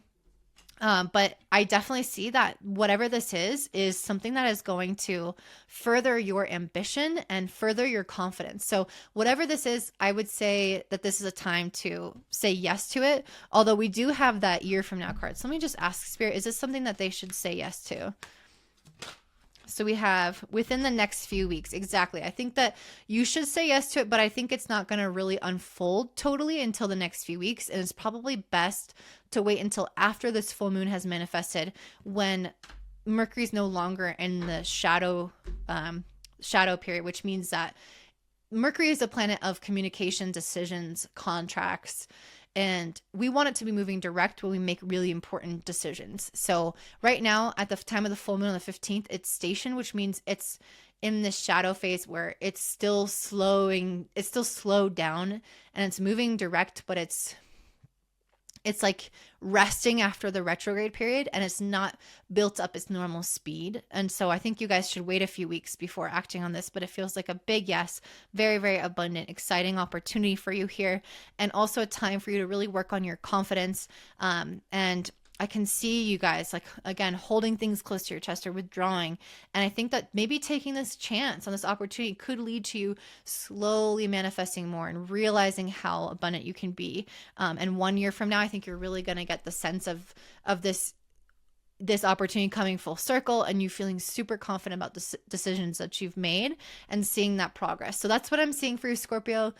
If this resonates, please do comment down below. I'm really trying to get my channel out there, and I really, really need all of your guys' help. So if you're not subscribed, please do subscribe. Please like the video. If you enjoy this, please comment down below or share with a friend, kind of participating a little bit more. It is a little bit one-sided in the sense that I don't always get to see what you guys think. So I really love when I get to read your comments. Also, if you want a reading from me, you can check out my 2025 forecasts. I do think I have a couple of them available, as well as my regular readings, which I will link down below in my description box. And I hope you guys have a beautiful day. Bye. All right, next we have Sagittarius rising and sun. This Gemini full moon that's happening on December 15th is taking place in your 7th house of relationships. That means that it's your birthday month. So happy birthdays, my Sagittarius. The sun is in your 1st house. This is a time for you to shine. And whenever the sun is in your 1st house, It's a time in which we have more energy, which we get more clients if you have a business, or you get more attention, or you feel more confident in your skin. There is usually some kind of focal point put on you, like the spotlight of the sun. And I see that here with the Queen of Wands and the Ace of Wands. I definitely feel like you guys are in a period where you're having opportunities come to you and you're feeling a lot more confident. With the Ace of Wands, these are opportunities that could feel like they are getting you fired up. They're making you feel bold. They're making you feel daring. Maybe you have social opportunities to do something fun or spontaneous, or maybe there's some kind of good news coming to you, or something that you're really passionate about that you are taking some kind of leap forward with, or leap of faith with. And I definitely feel like this is a very optimistic time for you guys overall. You also have Mercury, the ruler of this full moon, in your first house, which is symbolizing again that it's all about you. Even though this is a full moon around relationships, because it's in your seventh, I still think it's about you. So there could be some things that happen in your relationships, but they reflect back on you. So it's almost like your partner is lifting you up, or you meet some really cool people that make you feel really confident and really good in your skin again. Or maybe you have some people notice you at work or something of that nature. And Mercury is stationing in Sagittarius, so it is in your first house, and it's just sitting there in your first house. And it is a time to really kind of like self-reflect, like what path am I on? How am I as a person? Am I enjoying how I am as a person? Do I want to make some changes to my health, my body, my personality, my sense of direction? Or am I on track? Do I feel good about where I am at? Since we're just coming off of the back of Mercury retrograde, you've probably already done some reflecting, and now it's time to kind of move forward with things a little bit more. However, this moon is squaring Neptune in the fourth. So wherever we have Neptune, we're having some kind of like fantasy or imagining or wishing and hoping happening. And this is in the area of family, of children, of your financial security, of your physical home environment. So some of you guys might be thinking about that. What are my next steps within my home? Like, am I living in the right place? Does it look the right way? Am I with the right person? Am I headed in the right direction? Do I have enough money in savings? Those are the things that you're probably like dreaming about in your future. And with this full moon, and the seventh, you might be wondering about how other people fit into that. So there could be some stuff around, if this is related to family relationships, there could be some stuff that emerges around your family that you are having some realizations with at this time. Some happenings with your family, like they share something with you, and it affects your relationship or your sense of direction. Or you could be thinking about like your partner and your future with your partner, if that's something that you have right now. So it is kind of like this energy of focusing on you, but also nesting in a way of like creating that right home, safe kind of environment for you and your partner or your family or whoever, and taking the opportunities that are offered to you with this Ace of Wands and the Queen of Wands, having confidence in yourself that what you're creating right now is going to create also part of that nest egg, essentially. I did have a card that I pulled, like if you have a question or something on your mind, and I got Ask Your Angels. So everyone else got some kind of time frame for the most part, but you guys got Ask Your Angels. So whatever this is about, if you're something on your heart recently, it could be helpful to pray or to listen to maybe an angel meditation.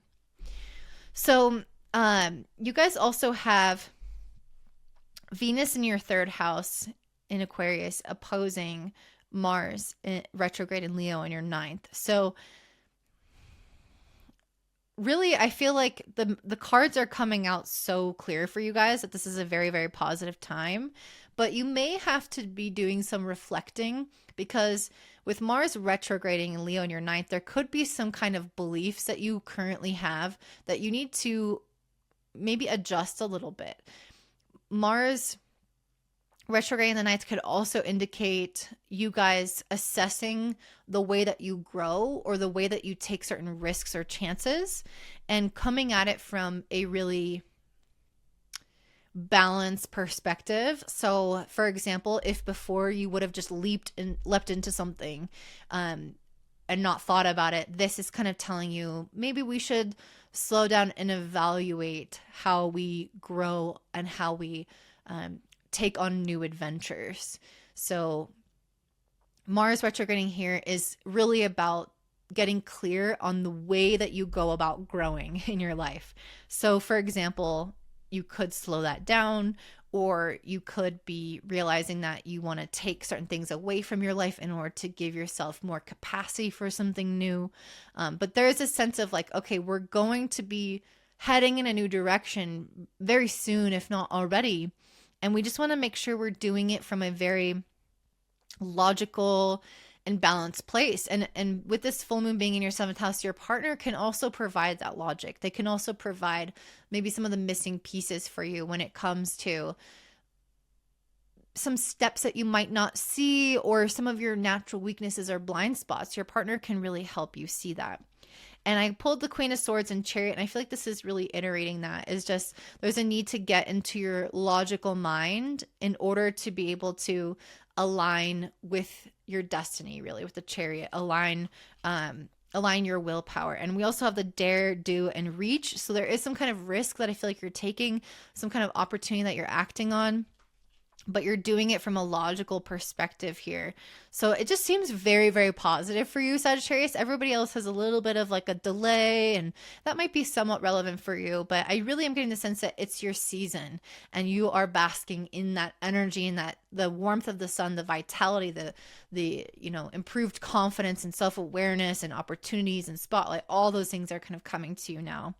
I also pulled a transformation card, which is a card about up-leveling your life, but being willing to make necessary changes and do things differently. And that's why I think there may be some element here of needing to take other people's perspectives into account to see what the best approach for something is, especially if it's related to creating financial security or a nice home for yourself or a nest or improving family relationships. Whatever that kind of 4th house energy is for you, it could be very helpful to take into account what your partner, your friends, or your family, or people that you trust have to say in order to make those changes to kind of make you feel most aligned and most secure, so that you can take all these bold leaps that you're going to be taking. So that's what I'm seeing for you, Sagittarius. If this resonates, I would love to hear from you in the comments down below. I am trying to grow my channel, so if you want to support me, if you want to keep seeing these videos, please do subscribe, like the video, comment down below, share with your friends. And if you want a reading from me, you can check me out in the description box down below at cosmicclarity.astrology.com. I have my 2025 readings listed there. There are a few more available if you want some, or a regular reading, and I will see you guys next week. Bye. All right, my have Capricorn rising and sun. This Gemini full moon on December 15th is taking place in your 6th house of work, health, and routines. So I think that you guys ultimately are going to be establishing a better routine for yourself, and maybe you could have some kind of adjustments at your workplace as well, or just like the way that you kind of go about doing your work. But I actually want to take a step back from that, because that is kind of, I think, the overarching message here of, yes, you're going to have some kind of maybe clarity around how to better structure your work or your life or your routine, or like the way that you manage health, or all of those things. But this full moon is squaring Neptune in the 3rd house. And the 3rd house is typically that Gemini house. In modern astrology, they can conflate Gemini and like the signs and houses, and Gemini would align with the 3rd. So there's something here with Neptune the 3rd where there is a little bit of this, like wherever we're having Neptune, we're having imagination, fantasy, inspiration. But Neptune can also have negative imagination. And that's kind of what I'm seeing with the star in reverse. I think some of you guys could have been going through a phase of like feeling a little bit of despair or hopelessness, or maybe even a little bit of wobbliness of like feeling really hopeful in some days and then feeling really despaired, feeling a lot of despair on other days. And I think that's that square to Neptune, that fickle Neptune and that fickle 3rd house of, your mind kind of getting the best of you and twisting things and making you only look at the negative outcomes or the possibilities, and kind of getting stuck in this rut of thinking that I think that this full moon in Gemini is going to help you become aware of, because it was that type of thinking that ultimately led to disempowered action. And with Mars retrograding in Leo in your 8th house, this is a time of being really aware of our actions. Because a retrograde Mars is about action, and when it moves backwards, we're reflecting on our past actions as well as how we go about doing things and getting things in our life. And we start to see the flaws in them. Like, okay, maybe going about things that way is actually a little bit based off of fear or self-destruction or insecurities, or certain emotions that are actually that feel a little bit more negative. So Mars retrograding through your 8th can really point out the origin of certain behaviors and actions that are not super self-serving and are actually from a more wounded place or more insecure or sensitive place. And so ultimately, with Mercury, the ruler of this full moon, being in your 12th house, stationed there, so just sitting there in the sign of Sagittarius, and a sign it doesn't like to be in, but in the 12th nonetheless. Also trining Mars and Leo in the 8th, it's really trying to help you see, where is the self-sabotage? Where is the behavior and the action and the mindset coming from that is really derailing you? And I think some of you guys could have had some depression or hopelessness, or being really hard on yourself, being really down on yourself lately with the star in reversed. And it's talking about climbing out of that with this full moon and coming into a really more structured and kind of disciplined life. And I think that part of it is through this, logical place of like, okay, this is how much time I have. This is how my day goes. This is how I best spend my energy. This is when I'm most awake, most asleep, when I best eat. Like, you're kind of figuring yourself out and using logic to fill in the gaps of how to take care of yourself. But there's also this other message here of being able to receive support with the 6 of Pentacles, allowing yourself to get out of this despair by maybe having the support of other people. This could be even somewhat detached, like watching a YouTube video around someone doing what you want and getting what they want and speaking in an inspiring way, and you get motivated by that. Or you maybe have a sibling or a parent or a friend that comes and gives you this kind of encouragement and this boost of confidence and helps kind of guide you or support you in some type of way, or even financially. I mean, it's going to depend from person to person, but there's some kind of community or support system here that is going to aid you, and that is going to help you create also this kind of consistency and get out of this little kind of like rut mentally that you could be in that has you lacking faith in yourself.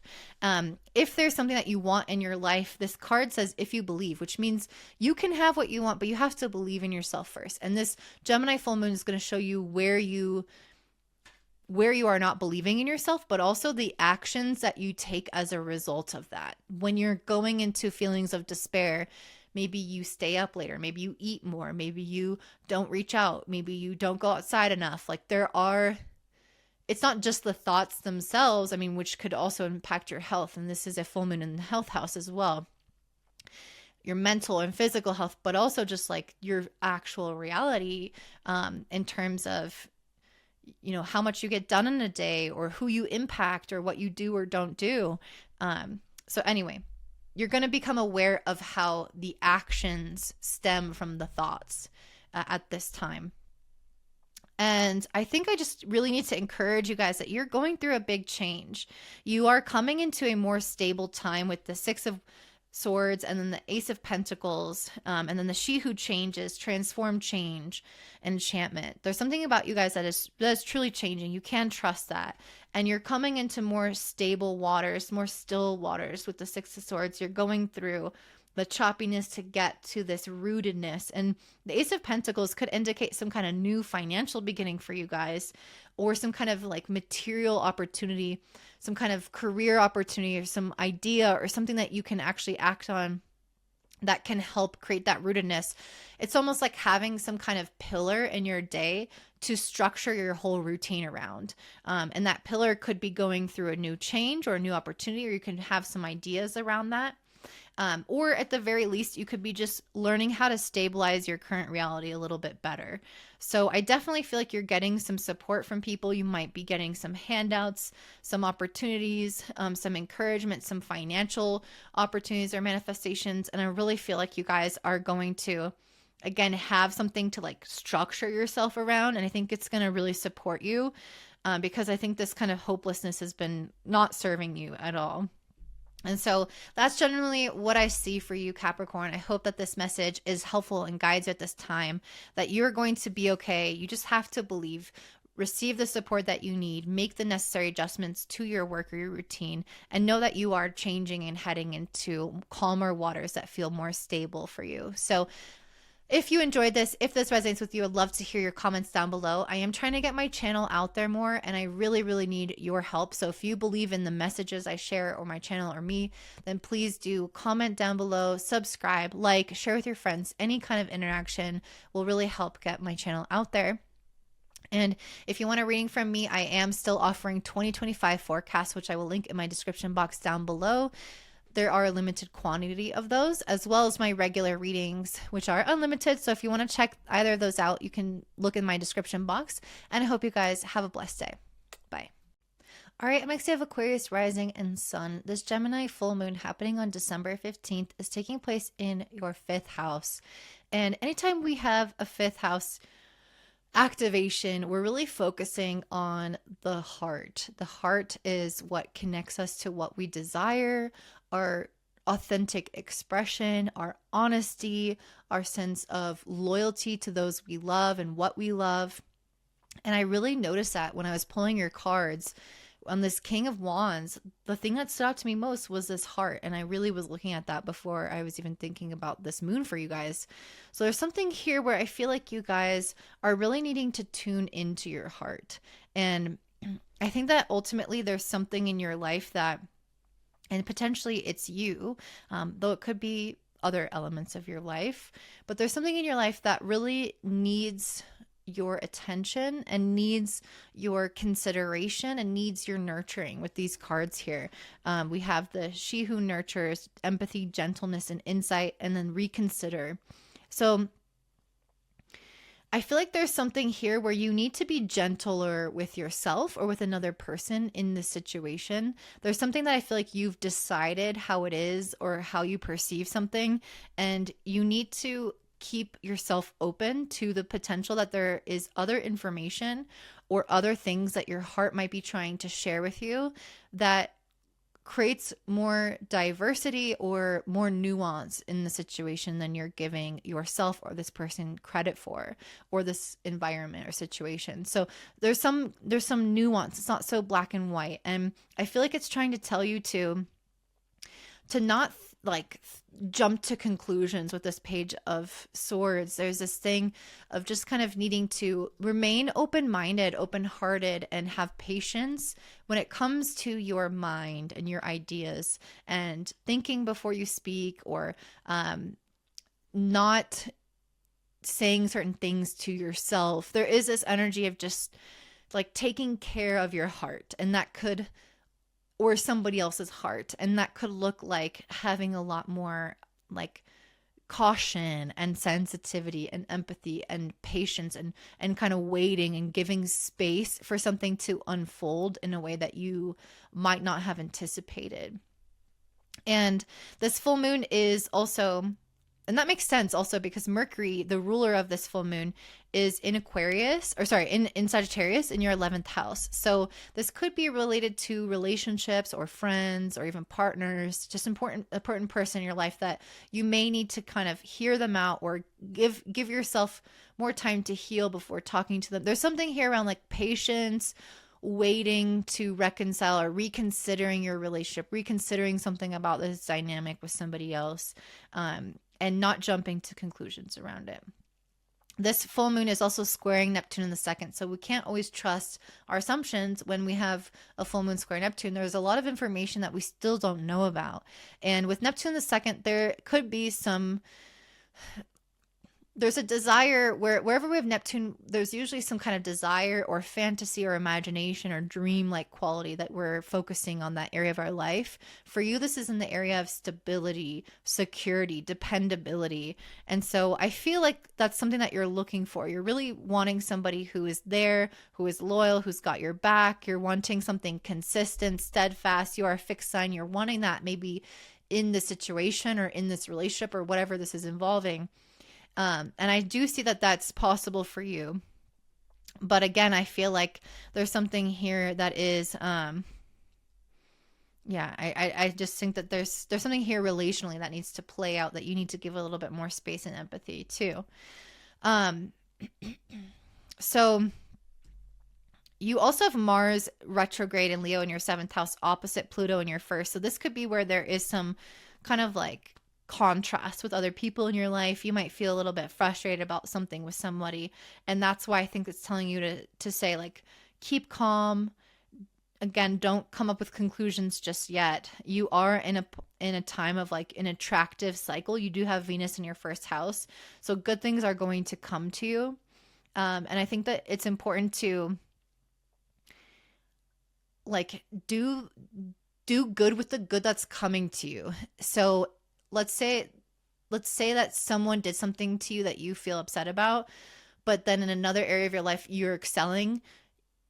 It's almost like taking that expansion or that excelling that you're going through and filling yourself up with that and giving yourself more capacity or more empathy towards, or forgiveness or whatever it is, towards that person who hurt you or whatever's going wrong. And not, it's like, I hope that this is making sense. Not seeing the contrast there and then being like, no, F you, like, look how good I'm doing over here, I'm better than you. Not like that, but it's the sense of I'm being filled up, I'm being given something with Venus in my 1st house, I'm being recognized for something or getting more money or whatever, and I'm going to spread that joy, or I'm going to have more leniency. That's what it feels like, more leniency with yourself or with other people. Not being so harsh or so determined in your way of thinking about something.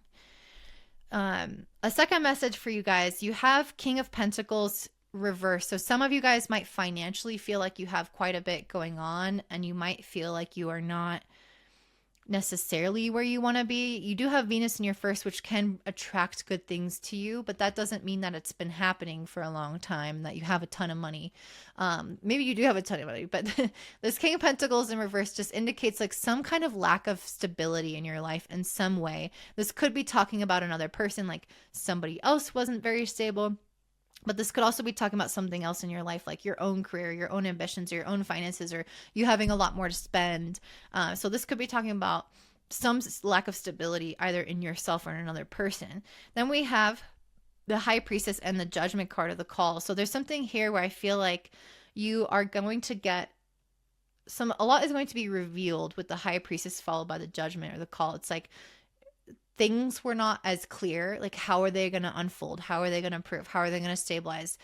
Can I trust this person again if it's somebody else that wasn't dependable? Or if you haven't had a lot of money or work and you've had some changes within your work, especially with Pluto moving into your sign, you could feel like there's been a lot of uncertainty around your path ahead. And then you're going to come into a juncture where you have the opportunity to have clarity, have an awakening, or be able to make an important decision. So yes, do I want to take them back or no? Or yes, do I want to pursue this kind of new career path that I didn't think about before or no? So there's a sense of like, I was in the dark, things were kind of unstable, either with a career, money, or with a person in your life. Things were kind of unstable. And then you go to this time of uncertainty of how is it going to unfold? I just got to trust the process, have patience. And then there's going to be an awakening and a judgment call at the end of how to move forward now that you see all the cards dealt to you. So that's your message, my Aquarius. There's something that's definitely shifting. I think the strongest message here is to have a soft heart with yourself and with others at this time. And it makes sense to want some dependability, some loyalty. But I also think that there's some extenuating circumstances here, and it could be very helpful to give something space to unfold without immediate judgment. So that's what I'm seeing for you, my Aquarius. If this makes sense for you, please let me know in the comments down below. Please don't forget to give me a thumbs up, subscribe, share with your friends, and have a beautiful day. And if you want a reading from me, you can also check me out at cosmicclarity.astrology.com, which I will link in the description box down below. I am offering my 2025 forecast. So if you want to check that out, I will link that down below as well. And I hope you have, again, a beautiful day. Bye. All right, and last but not least, you have Pisces rising and sun. So for you guys, this Gemini full moon happening on December 15th is taking place in your fourth house. And this can illuminate some big feelings. Always the fourth house is a more kind of tender and I want to say conservative, but it's not, I wouldn't say conservative necessarily. It's a more like hidden, I guess, conserved in that way. Like it's sacred, not shared with many. And it's a tender house. And it's about your family. It's about your home, your sense of security, your emotions, and how you feel when you're alone and who you are when you're alone. And I think that you guys are going to have some illumination here around like how you really feel and how secure you really feel with something in your life. And with this full moon squaring Neptune in the first, I really feel like you guys are in this phase of dreaming about yourself and who you want to be and the person you want to become and how strong you want to be. I really see that with the Be Assertive card. I really feel like you guys are wanting to be strong about something. But there is something that I think that is kind of breaking you down a little bit. And with Venus in your 12th house, there is something about relationships in particular. Venus is also opposite Mars retrograde in Leo in your 6th. And it doesn't have to be relationships per se, but there's something about either your work or your relationships, or it could be your health, or it really could be any area of life. I don't want to specify that, but those are probably the primary areas. But there's something about one of those areas of your life that you are just exhausted. I got all these difficult wands cards in reverse and then Be Assertive at the end. So we got 5 of wands in reverse, 10 of wands in reverse, 9 of wands in reverse. These are difficult cards. And if they were all upright, it would be like you are in the midst of the battle. You are fighting for something. With these cards in reverse, it's like a giving up. Like I'm ready to just... 5 of wands in reverse could indicate like I'm ready to compromise. I'm ready to not fight anymore. But because we also have 10 of wands and 9 of wands in reverse, this is a giving up. This is like, I don't have any fight left in me. I have nothing left to say. There is nothing more to fight for here. So it could be a situation at your work or again with your health or it's something that involves, I think, someone else or another entity that's impacting you, especially with Mars in the 6th opposing Pluto in the 12th. It could be someone at work or it could be a relationship with somebody where you're supposed to be working together as a team and there's just this constant undercutting or this competition or fighting each other, not seeing eye to eye, not working together in the right ways in a work or romantic sense or a friendship sense, or even a family sense. There's just some kind of dynamic, I think, with you and an entity or you and somebody else that is full of strife. And I think that you're going to reach a breaking point and you're going to realize that these are insurmountable problems. I have nothing left to give and I'm going to retreat. There's no more fight left. There's no more bark in this dog. And it's kind of sad. It's like sad, kind of deflated and defeated type of energy. But then we have your advice card as Be Assertive.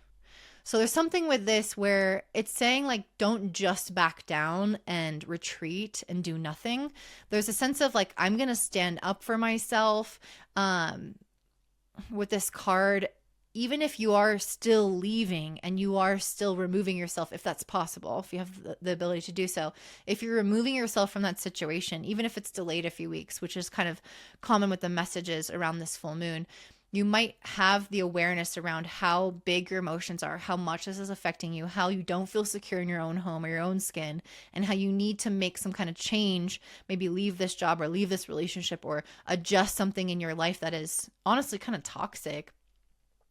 And so it's like you come to this place where you're defeated, you're cut down, there's nothing that you have left to give. And then you're like, okay, now I need to make a change. And that's what I feel like this Be Assertive card is talking about. It's not just that you walk away with the tail between your legs and you get a divorce and you give all your stuff to that person. And this is not going to apply to everybody, but there's this feeling of like, I'm going to make sure that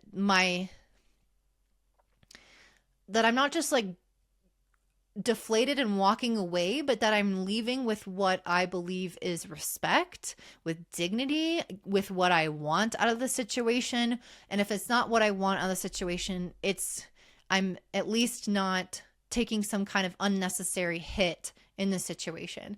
So it's like having a breakup, but then they take all your stuff with them. And then you're so defeated that you just let them walk out the door and don't say anything. No, you would say, I'm defeated. Yeah, I mean, you wouldn't say that, but you would be, maybe you're feeling a little deflated, but you're still willing to fight for yourself when it counts, or lay down the law, be assertive, create some kind of boundary, speak your mind, say, I want my stuff back. This is the boundary. We're not going to talk anymore. This is just an example. It could be not as harsh at all for you guys.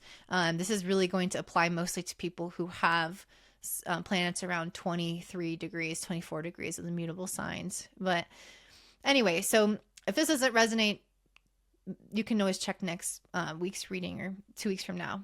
So there's something here. It's like, yes, you might want to walk away from something. I don't feel like you're going to want to keep fighting something, but the be assertive card doesn't mean that you just let go and get trampled on. Be assertive means you hold proper boundaries and you settle for nothing less than a certain standard that is protecting you and taking care of you. Even if it's not exactly the ideal situation, because maybe the ideal situation is to work it out with that person or entity or situation. But if that's not happening, what's the next best thing in order to preserve your sense of well-being and stand up for yourself where it counts? And this, if you are dealing with a narcissist, I mean, there's only so much standing up for yourself you can do, because that person won't really see what you're talking about. They don't have empathy and self-reflection like other people can. So that assertiveness can be in a different way, where you're setting a boundary around, you won't talk to me like this, or you won't talk to me at all, or I'm going to have this space from the situation. Mercury is in the 10th house. So I'm wondering if this is career oriented or with some kind of boss or something like that. Or maybe that's the second message that's coming through. So this could be related to people at work. The second message that I have is 5 of Pentacles, the Judgment card, and then She Who Wishes, and within the next few months. So I really feel like there's something about your current situation that you may realize that you want something else for yourself. With the square to Neptune in the first, again, I really see you guys in the state of visualizing yourself and your life. Who do I want to become? And with Mercury in the 10th house right now, it's really having you sit and reflect, because it is station, which means it's sitting there. Sit and reflect on like your goals and your career and your objectives in your life. And I think that you could have some realizations that there is part of you that's not fully living up to your potential with the 5 of Pentacles, or that you're playing things safe, or that you are focusing on some kind of lack in your life rather than opportunities. So it's like there's a missed opportunity, or you haven't fully acted on something because you're not seeing it within yourself or your environment. It's like you have these blinders on and you're only able to filter through and see what you believe is possible, and then all the other stuff is missed. And that's what I feel like you're awakening to right now, but especially over these next few weeks and even months. I think that you're going to be awakening to this, and this does say the next few months. So yeah, within the next few months, I think you're going to have a massive awakening on some level of like untapped potential that you have. And I think you're going to start to awaken to deeper desires and wishes and hopes that you may have even had in the past, that you may have kind of disregarded, or that you haven't even, again, examined or looked at or considered because of those filters. So there's something here where I feel like, again, you're awakening to more of your potential. I think you're going to eventually cut some of this dead weight in your life if this involves another person, maybe getting out of some kind of relationship or out of some kind of toxic dynamic at work, and live more in your higher potential here. it doesn't have to be these scenarios. These are very big life scenarios that I'm talking about. Not everyone's going to be going through that at this time, but you can apply it to smaller things in your life if this is aspecting your chart personally. This could be applied on a very small level, but something that's like, I'm exhausted by this. This could even be so simple, like I'm overworking within the home. I am doing more than my partner. I'm doing more than my share, more than my roommates, more than my family. And I'm just exhausted about it. I'm giving up and I'm just like, fine, I'll just do it. No, this Be Assertive card is like, no, I'm not going to take that lying down. I'm going to stand up for myself and set a boundary here. And then these other cards could talk about you coming into a phase of feeling just transforming your relationship with potential and possibilities and abundance and noticing things around you, even in the smallest ways. So that is what I'm seeing for you, Pisces. If this resonates, I would love to hear from you in the comments down below. I am trying to grow my channel and I need your support if that is going to happen. So if you like my videos, if you like any of the content that I'm sharing, or even just me, then I would really, really love if you commented down below or gave me a subscribe or a comment. I already said comment like 6 times, or a thumbs up, liking the video or sharing with a friend. Anything really helps. And if you want a 2025 forecast from me, I believe I still have a few left, as well as my regular readings, which I will link in my description box down below. And I hope that you guys have a beautiful day.